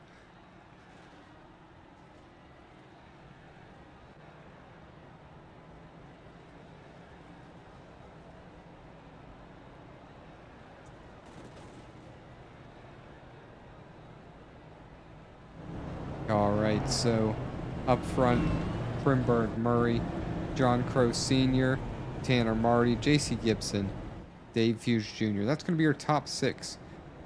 Current largest mover right now. Well, it was Krimborg. A couple new names, though. John Wilco is up 17 positions since the start of the race. Rich Jett is up 17 positions as well. Pace lights are out. Gonna be coming, excuse me, pace lights are still on. I thought, once again, they tricked me. So perhaps they got extended. I'm not so sure. The pace lights will be out momentarily. We're gonna go back to racing here at Bristol for the Sunday Night NASCAR Series. This is only the 8th race of the year. These drivers follow a full 36 race schedule. They race if NASCAR races on Sunday night, they race on Sunday night, but they will always race on Sunday night. They also have 2 other series. They have a Monday night series and the Tuesday night series. Monday is off tomorrow. Or excuse me, the Xfinity series, which is on Monday, is off tomorrow. Tuesday trucks will still be going on.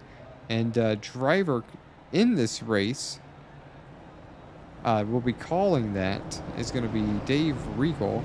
He's currently in this number 8 machine right here.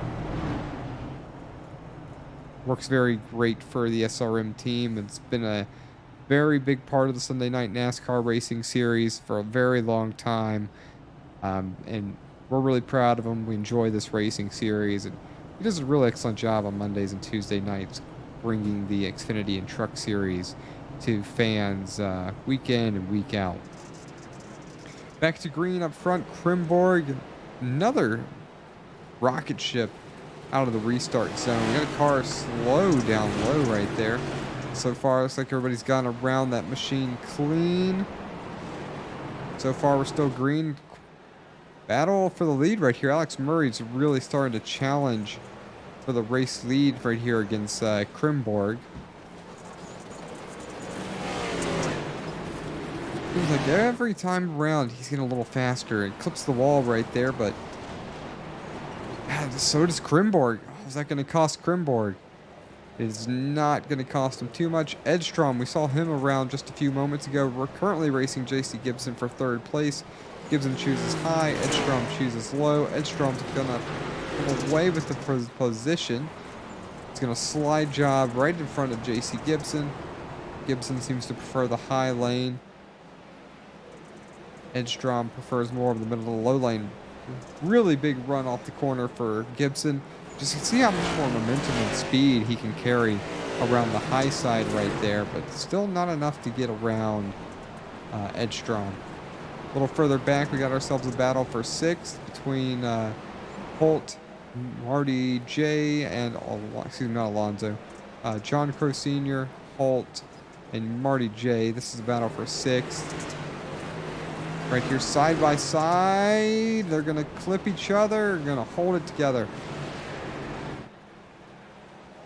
Krimborg almost a second gap over 2nd place now. Alex Murray, 4 laps remaining in the stage.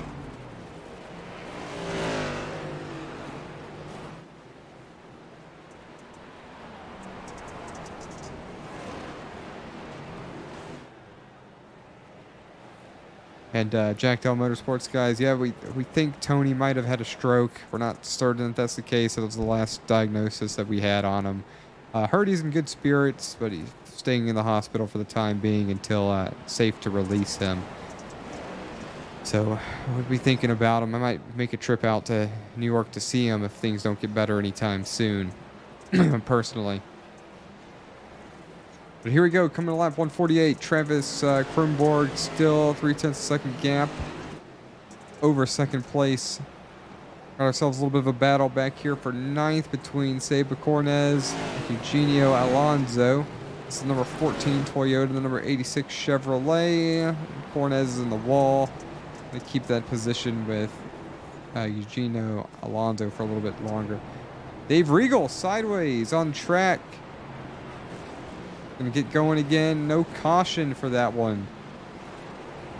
He was the lucky dog. He's in the lucky dog position. Hopefully for him, he'll hang on to it. Lap 150 coming around.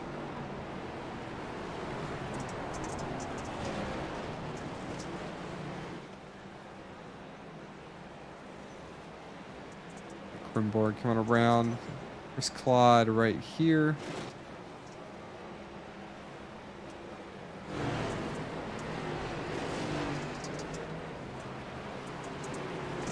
Still racing. Perhaps I received bad information. I apologize if I did. I really believe that we had a stage. There it is.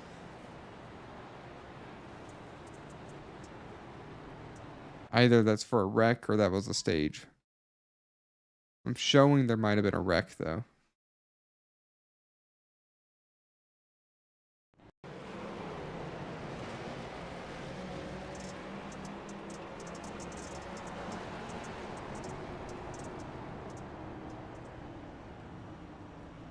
Nope, I believe that was the stage that I was expecting. Folks, we're going to see some drivers come down pit road. I'm going to take a moment to step away, say goodnight to my family, and I'll be right back with you.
All right, folks, back with you now. We're getting ready to go back to racing here in just a few moments.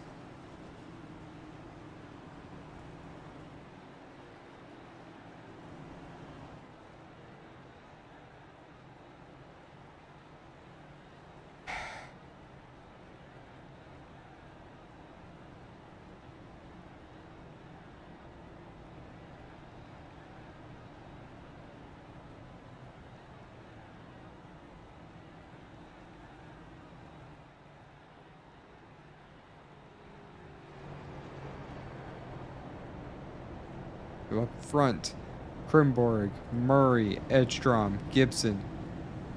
Now Sabercornez, Rich Jet is your top 6. Pace light's still on.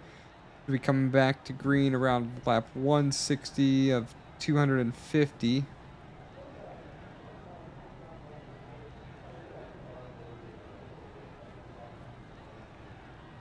Excuse me.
All right, so still under caution right now. A little bit longer caution delay than I had expected right here. Pace light's still on. Take a couple moments to look more towards the back of the field. Dave Regal got his lap back. 12 drivers currently on the lead lap. Eugenio Alonso currently the first car, 1 lap down. Chris Claude a little bit behind him. All right, pace lights are off. This time around, we're going to get back to racing. Coming to lap 163 of 250. I think the next caution is going to hit our 10 or more mark for this race. Waiting on the pace chart to come on down. We'll be back underway.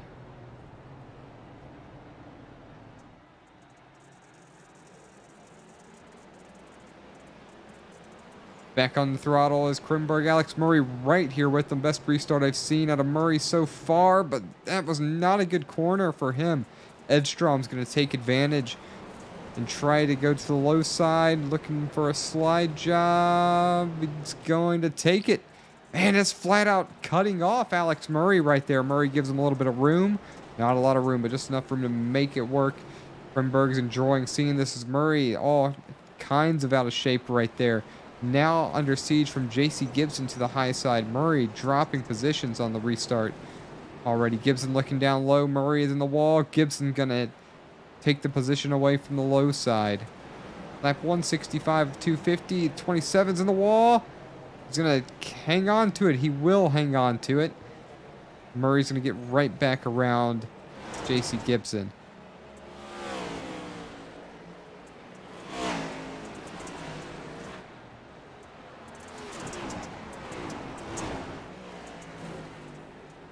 So far, so good. Since the restart, I see a car really loose all over the track back there. He's going to hang on to it. Still under green flag conditions.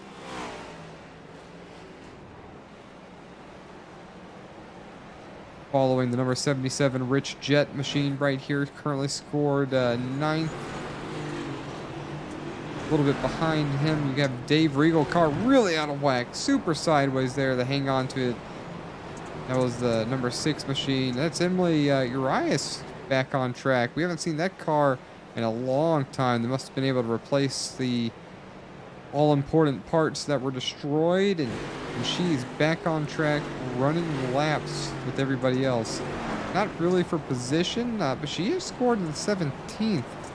Ahead of several other drivers.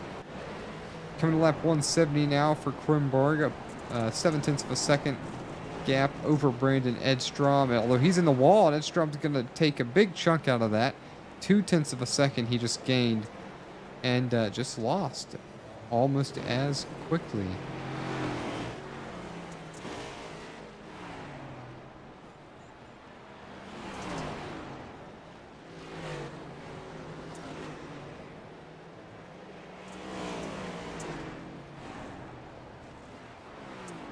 All right, so lap 171. We're going to turn it up, folks. We're going to be back in just a couple moments. I hope you enjoy the show.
little over 10 laps complete now since restarting. Coming to lap 180. The lead from first to second, about 1.25 seconds, but the battle, excuse me, it looks like we've got a battle for second right here, but we don't. We just have Edstrom trying to navigate a sea of lapped cars, trying to get by Colt, or not Colt, excuse me, Holt? Oh my gosh, I'm screwing this up. Getting behind the 00 of Holt. Apologize about all that. It's getting tongue-tied the whole time trying to say the man's name. A little further back, you got Alex Murray trying to follow in his footsteps, looking to get around number 71, another lapped machine. Or excuse me, not a lapped machine. Of Dave Fuge Jr. It is a lapped machine of Dave Fuge Jr., I apologize. Just recently going a lap down. There are only 10 cars remaining on the lead lap. Next driver at risk of going a lap down, I believe, is Dave Regal.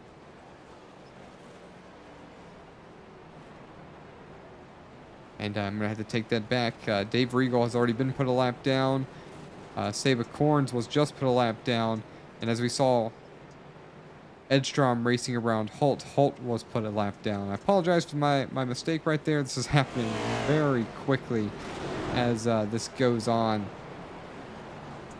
Grimberg almost 2 seconds out in front of Edstrom now. We keep looking around for potential battles on track. We got a battle for 8th position between Cornez and Holt. And also in front of them, that's actually 7th. Got a 3-way battle for the 7th position right here as the leader is trying to get by the 7th place machine of Rich Jet as well. Leader is going to get by. It's going to put Rich Jet a lap down. Got a car in the wall just behind them. With the number 79 machine. I think that was a 79. Matthew Gaskins hangs on to it. No trouble for that Fireball Chevrolet. Currently scored P15.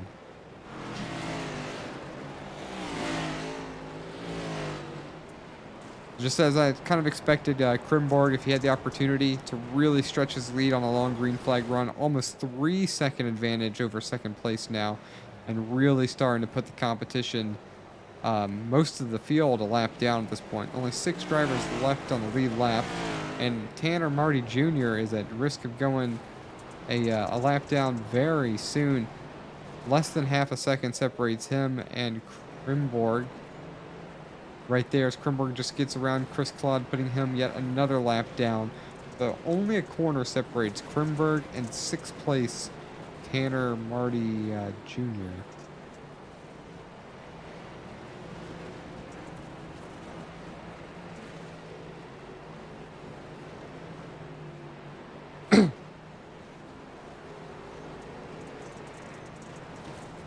Edstrom still trying to keep pace with Krimborg the best that he can.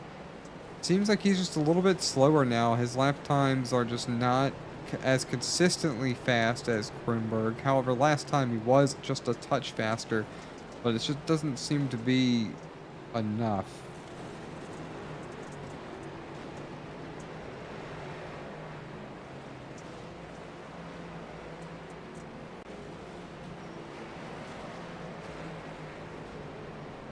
Only 9 laps away from lap 200 of 250.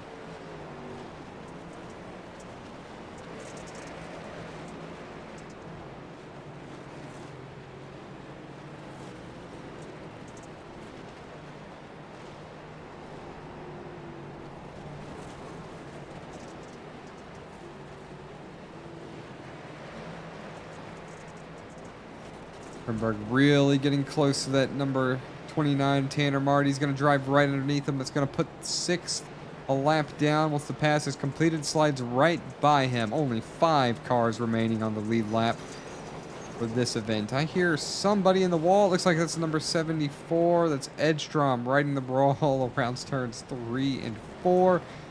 Really holding some speed there into the corner. Going to go thread the needle. Everyone's going to hang on to it right there. Wow, that was really close. Really close. Difference now 0.4 of a second from first to second. JC Gibson hanging on to P4. Not under siege of anybody and not chasing down Alex Murray too well at this time. 5 drivers on the lead lap. Last driver on the lead lap is John Crow Sr. He's still got about 5 seconds of a gap to Krimborg, and he's only about 0.2 of a second slower than the leader. So the top 5 are all within about 0.2 of a second average lap time. I don't expect Krimborg to put any more of these guys down in this race unless something really bad was to happen, if someone is going to spin out or another wreck or to occur. And if there is a caution, I don't think we're going to see more than 5 cars go lap down at all at this point. Almost to lap 200 for Krimborg.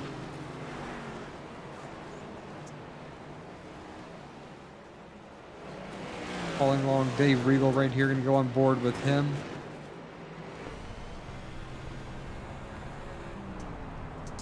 Want to thank everybody that's spending their evening here with us when the real Cup race is going on at this time.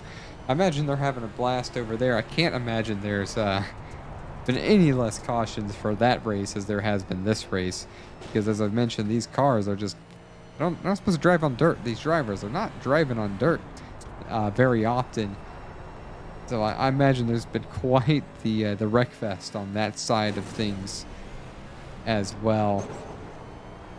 But so far, really great green flag run that we're having this time by following Dave Regal on board as he's really working the wheel. You know, he just doesn't seem as comfortable as our leader.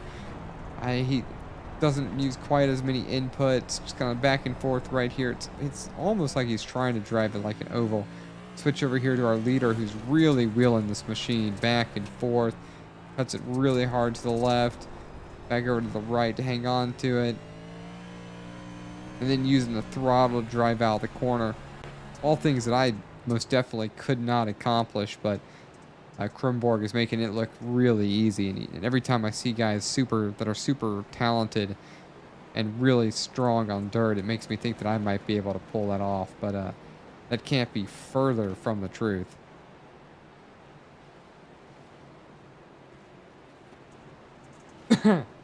Excuse me.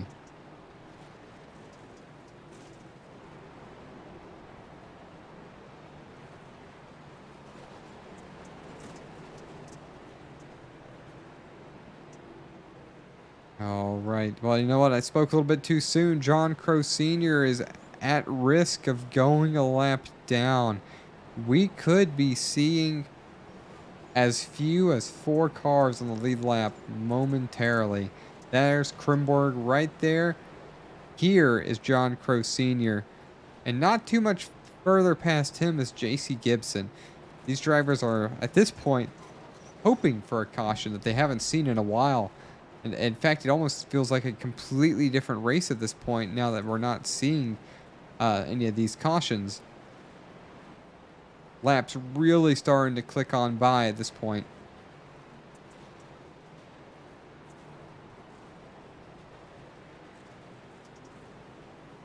Crow Sr. trying to hang on the best that he can.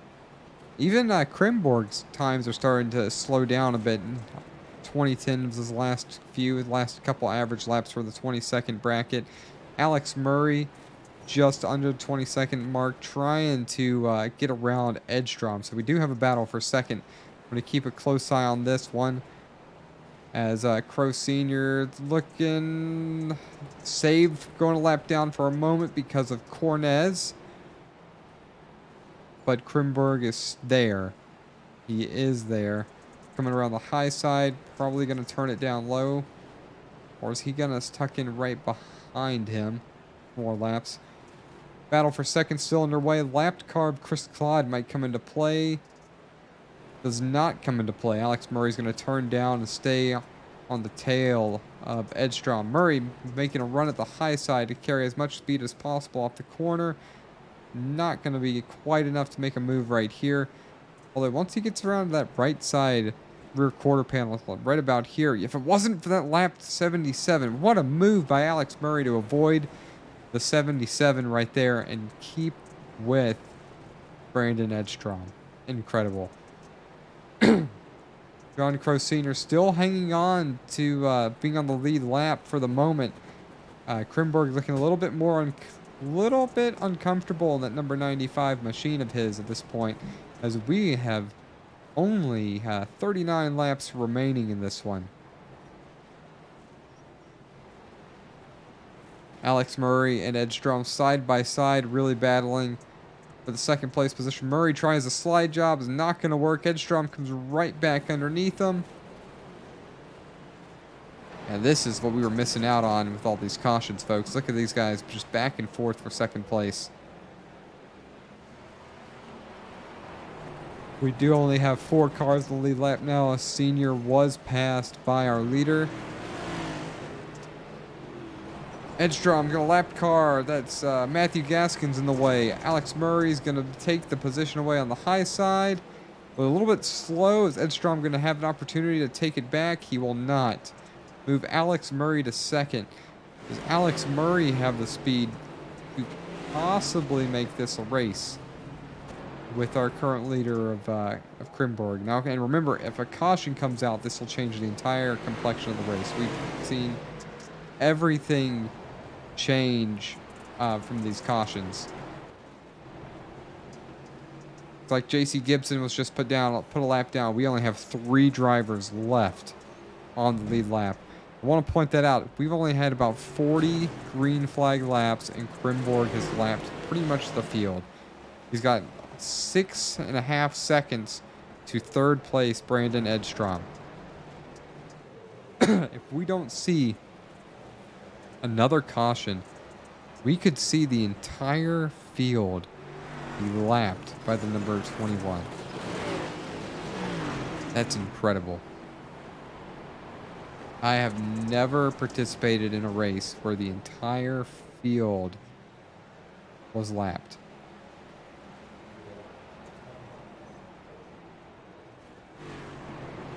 And take a brief break.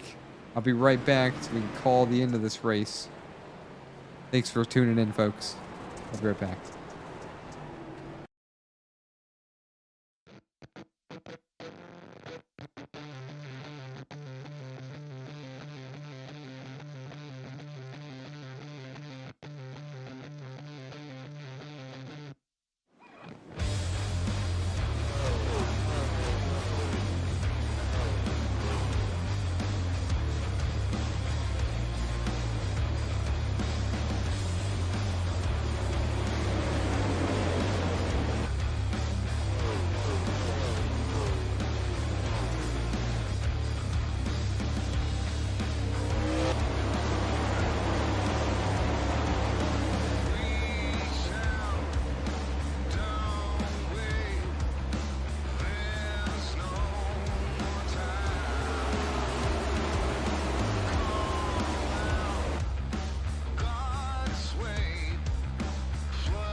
All right, folks, while we were away, we just had another caution. I think... No, that's not who was involved. Try to figure out what caused this caution.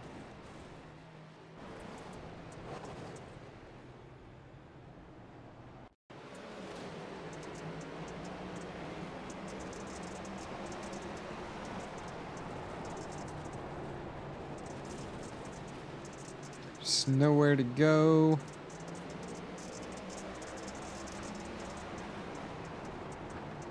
And then gets clipped by the 87, gets kept by the 86. So that is for sure the 10th caution of the race right here. 224 of 250. I'm showing JC Gibson out front.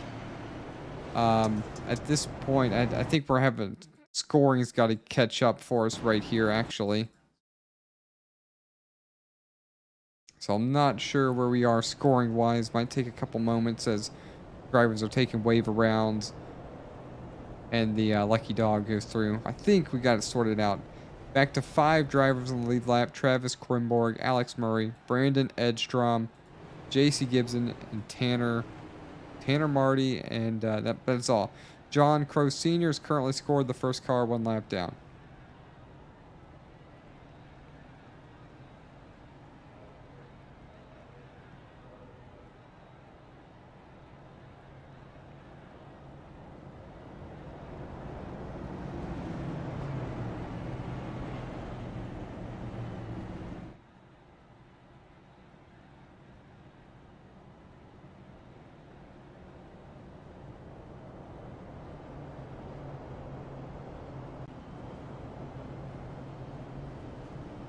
Waiting for the pace car to come down, and we're going to have a 25-lap shootout. Pace truck comes down.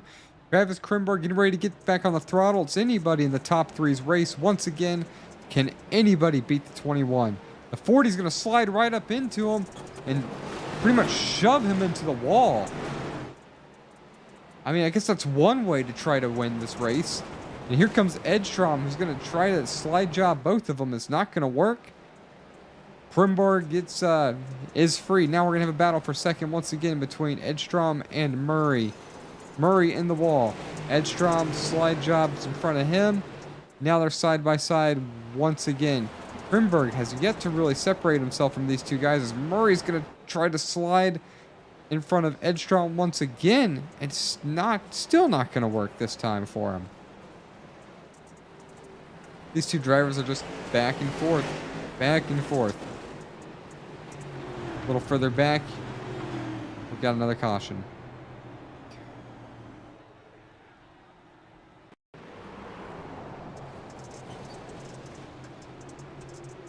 Try to see how this caution occurred right here.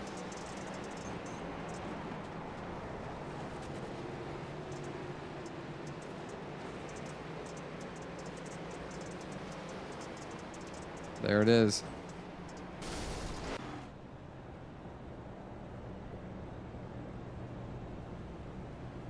I want to thank everybody for being here and sticking it out with this race. It's been a long one, a lot of laps under caution, but we have seen some really good racing. That one green flag run was outstanding. We saw Krimborg attempt and get really close to lapping the entire field. We're not going to see that now. There's not enough laps left in this one for that to happen, but he sure did. He got really close. Got within 3 cars of lapping the whole field out of Southampton, New York.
Excuse me.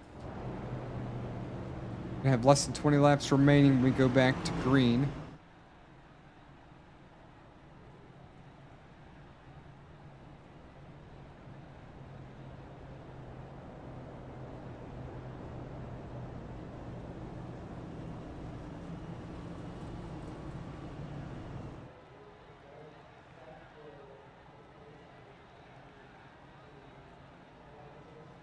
Perhaps 2 more laps under caution, and we'll be back under green. Now 6 drivers back on the lead lap. Cars slowly unlapping themselves from the class that Krimborg taught on that green flag run. Pace lights out, cars side by side, getting ready to go back to racing here at the last great Coliseum with dirt. And just think about the project management that it takes to cover a racetrack like this with dirt, and then remove the dirt for racing later in the season for NASCAR and other racing events. I might add, just so much time and effort is needed to fill this place with dirt. Back on the throttle, here we go. 17 laps remaining for Krimborg. Can he hold on and claim victory Sunday night NASCAR at Bristol? And can we do this without another caution? Can we get 17 great green flag laps with moves like that out of Alex Murray? I'm not expecting that to happen. And wow, the only reason that Edstrom doesn't spin right there is because Alex Murray continues driving right through him. Holy cow. What a move. These guys are not giving each other a break. It's almost like they're determined one way or another. One of them is not finishing the race. And this is all for one position, folks. Not okay with settling for third. 15 laps remaining.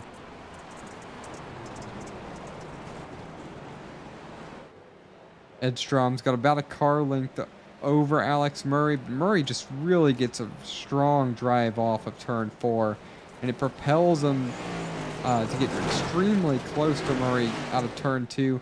However, he had to ride the wall right there, and it's going to lose a little bit of pace. Excuse me. A little further back, JC Gibson battling with Tanner Marty. Hang on to the 4th place position. Marty's trying to take the position away in the wall, the high side right there. JC Gibson's going to hold on to it. Here's the 29 of Marty Jr., the Green Enterprise machine. Real sideways right there. Coming to 11 laps to go for Krimborg. At this point, it would be a disservice if this driver doesn't win the race with how much he has stayed up front. This battle is still not over.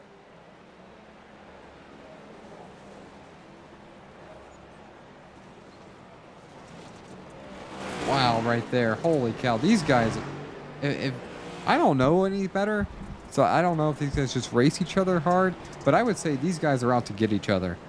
They're not giving each other an inch at all. You're seeing multiple attempts to slide job and get around the other, and they are not giving the other person any peace of mind as we're under caution.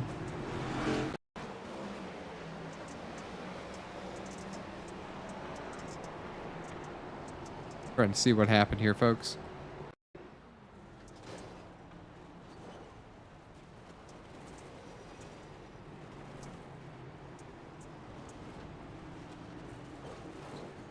Try that one more time.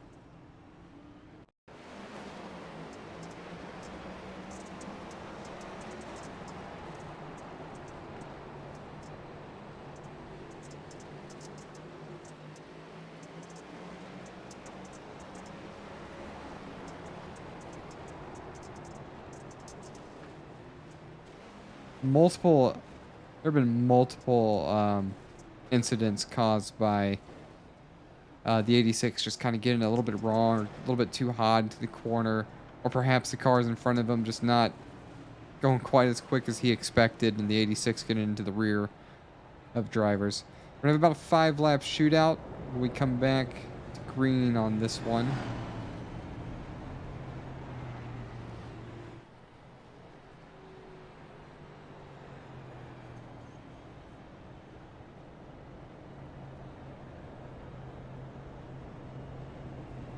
All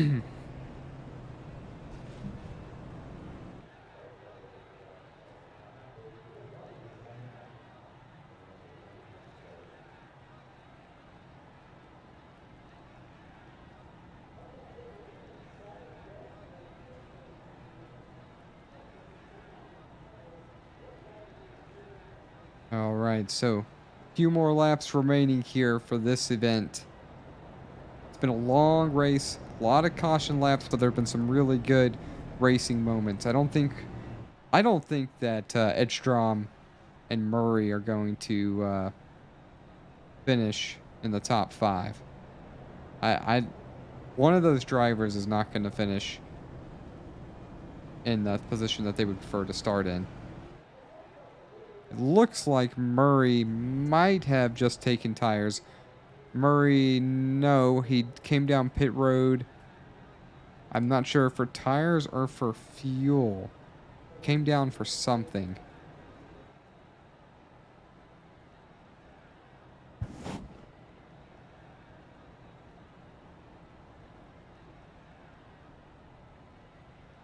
Well, folks, I can tell you what, right now, I think we only have one caution more than what has happened for the real, or not the real, the Cup Series race at Bristol. So those guys aren't doing too much better than we are right here. They're wrecking just about as much. So waiting for this pace truck come around a couple more times. We might be, I don't know, three laps to go when this when we restart here.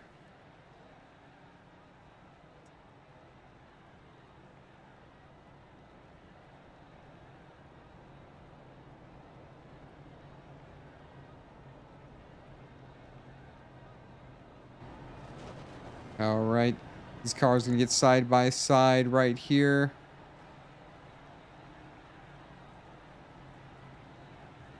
Waiting for this pace truck to come down pit road, and we're gonna be underway for what should be a 4-lap shootout for the end.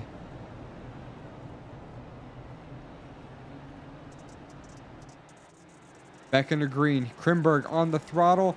What does Murray have? What does Edstrom have? What about JC Gibson? Is Krimberg going to be able to hang on to it? Or is it going to be something outrageous to occur?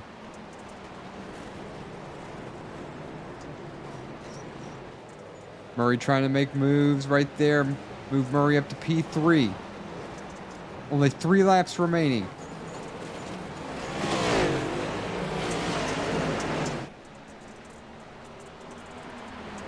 Only 8 more corners this time around for Krimberg. However, he's under siege from Edstrom right now. Edstrom's making a really hard charge, giving him a run for his money. Krimberg to the high side around lap traffic. Only a half-second lead right now.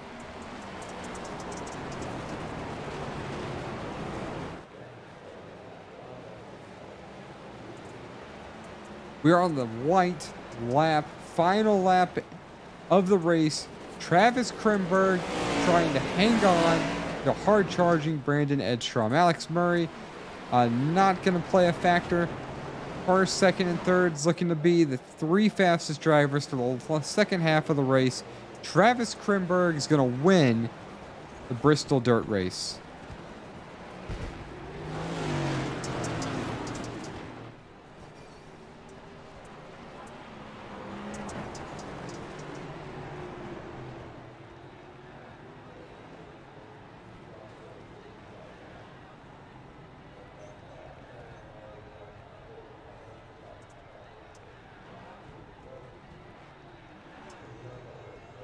There we go. Driver who deserved to win the race, led the most laps by far, Krimborg.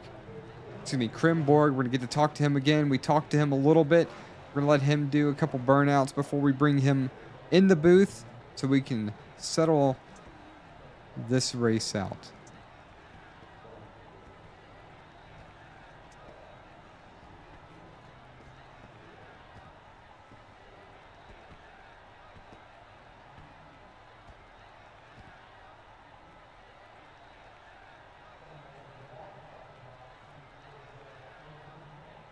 All right, we're going to bring third place finisher Alex Murray up as soon as possible.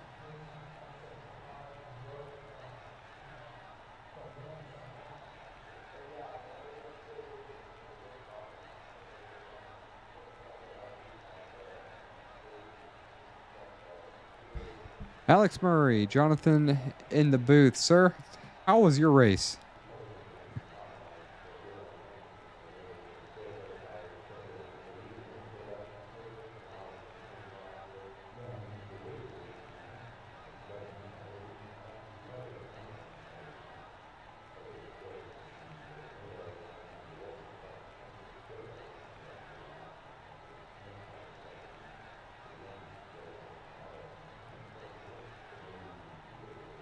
We definitely tell that it's a tough racetrack with the amount of cautions that we had. But something that I noticed wasn't any more cautions in this event than what I believe has occurred in the real Cup event. So kudos to all of you guys for guys who don't drive dirt. I thought it was a pretty decent show. And between you and Brandon, you guys were racing each other ridiculously. Slide job here, not giving each other an inch. Is there something a little more about that, or just a lot of aggressive, friendly competition?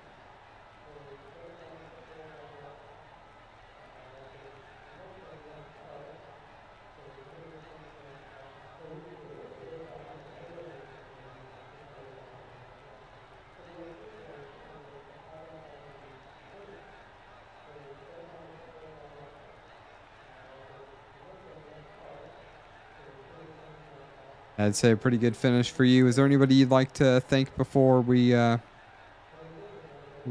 on to our next interview?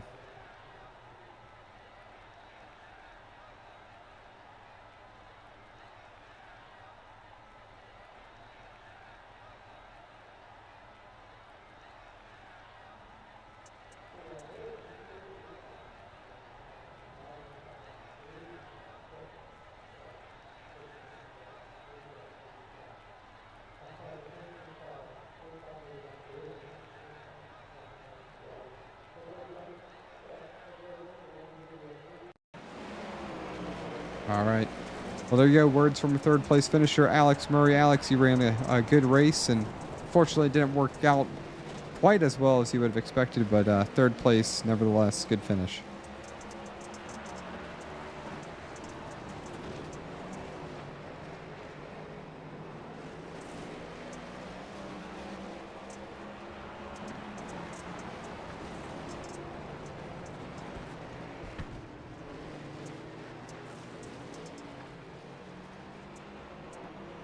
All right, moving on to our second place finisher, Brandon Edstrom. Brandon, you and Alex Murray, you guys are running each other extremely hard. You want to tell our viewers, talk us through the battle between you guys? It was you two all night long.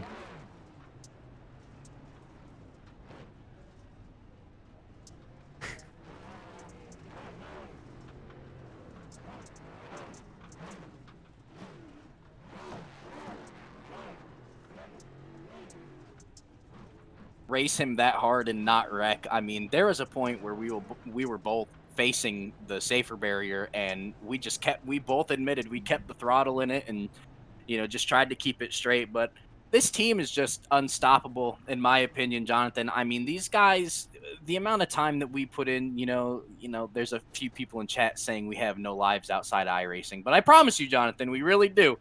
But when we have spare time, dude, we put so much time into the setup. I mean, this week's a little different, so shout out to Ken and everybody at Ryko for letting us use their setup. But just the amount of practice laps we put in, and everything that goes on behind the scenes with the chemistry building. I mean, me and Alex almost absolutely killed each other, and we laughed about it and just kept rolling. But big shout out to Travis, man. I mean, he was the fastest car all night. I believe third win on the year for him, so he looks to be unstoppable. Well, couldn't say it better than that.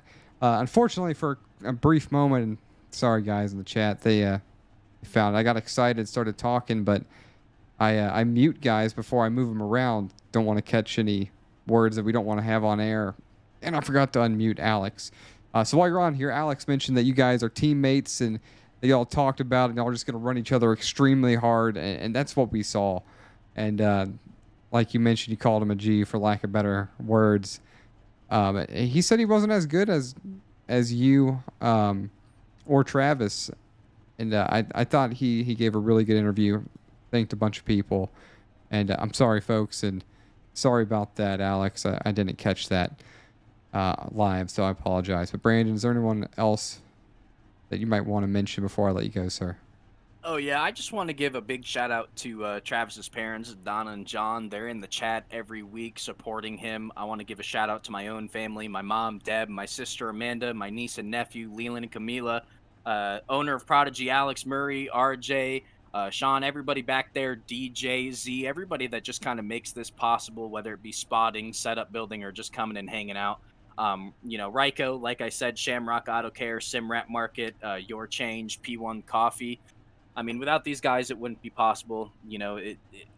The race may have been hectic, but overall, it was a lot of fun. I have a lot of people to thank, and I don't want to keep you here forever. So I appreciate you guys and the broadcast and everything that you guys do. And I'm gonna go back to the Prodigy Discord, and we are going to probably party with this 1, 2, 3, 8 races, 8 Prodigy winners, Jonathan. Wow, how about that? You sound like a natural when it comes to giving interviews. Great job on the top 3 finish and a good P2 finish for you, Brandon. Thanks for the time. Thanks, boss. Hey, have a good rest of your night and happy Easter, brother. You too. Now with our race winner, Travis Krimborg. We spoke to him earlier. He told us how the track was starting to go away, and I guess that played right into his abilities. Travis, you want to tell us, I guess you did everything that you told me in the interview earlier that you needed to do to win the race, but were there any moments where you might have ever been in doubt? To be honest, right there at the end, we saw Alex Murray. He went in the pits to get those tires. Now, the tires don't wear, but the temperature in these tires plays a huge role in how fast the car is. So, I mean, I was a little bit worried on those fresh tires. He might have been able to get up here, but obviously that wasn't the case. We brought it home, and I'm super excited about it. Just talking to Brandon a moment ago, and he's talking about 1, 2, 3 finish for you guys, expecting there to be a party back in y'all's Discord for this race. Sounds like 8th race of the year, and you guys have won all of them. Think anybody has anything for you guys at any of these other racetracks, or is it just going to be Team Prodigy all year? I mean, that's a good question. I mean, I think some people in the field definitely do have some speed and run up front and do have the chance at the win some weeks, but I think a huge part of the way we finish these races is teamwork and knowing how to race each other, being smart the whole race. With such a good group of guys like we have, it is hard to beat us, whether you're the same speed or faster. The way we run the car each week is it's pretty slim to none. Well, you guys, the 3 of y'all pretty much class of the field the whole time. It was fun in watching you 3 on that long green flag run that we finally got in the race, and you just going through the field and those guys trying to stick with you the best they could. I enjoyed that. That was a fun time for the race. A lot of cautions, but there were some pretty hectic and fun moments as this race went on. Is there anybody you'd like to mention, thank, before we let you go? Project Esports with Alex, Brandon, RJ, Sean, Z. Gotta thank Ryko for providing the setup for this week. Is we're not the typical dirt guys and don't know a lot about setting up the cars here. So big thank you to Ken Byron for lending the setup for this week. Also gotta thank Simrat Market providing the designs each week. BRTV. Gotta thank Shamrock Auto Care. Gotta thank my mom and dad. They're always watching. John, Donna Krimborg. I love them so much, and they support me week in, week out. Don't matter how late I'm staying up. School nights don't matter to them. They just love to see me race, and I gotta thank them for that. All right, well, it's the final words from our race winner, Travis Krimborg. Travis, great race. Class of the field all night. I had fun watching you. Thanks for that in-race interview and a little insight on dirt that I wasn't very familiar with. Hope you enjoy the win, and might be seeing you next week. Yep. Thank you. Have a good night. You too. All right, folks, that's going to wrap up the interviews. The only thing left to do now is to go through the field. And we're seeing right here, Travis, excuse me, I'm showing practice results, not a feature. We're going to correct that. Funny how it looked very similar to how this race ended right here. Still see Krimberg, Murray, and Edstrom up there with Nick Stein there in the practice results.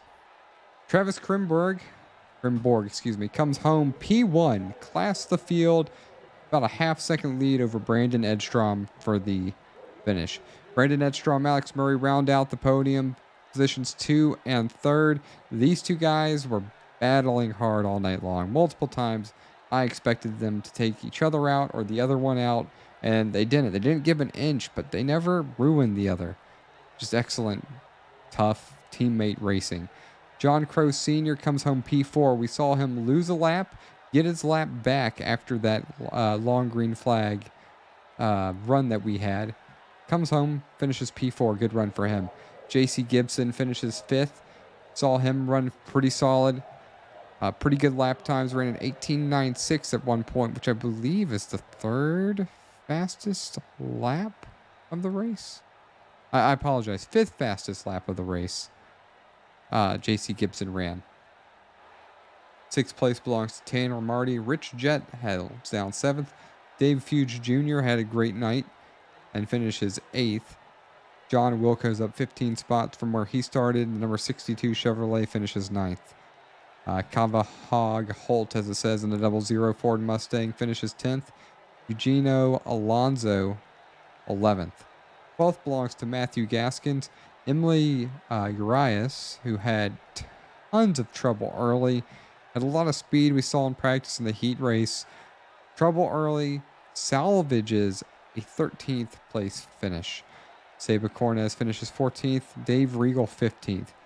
Chris Clyde, the man who makes Sunday Night NASCAR series work, brings it home and finishes 16th. Tarnowski 17th. 18th belongs to Chad Sanner. Aaron Mack is 19th.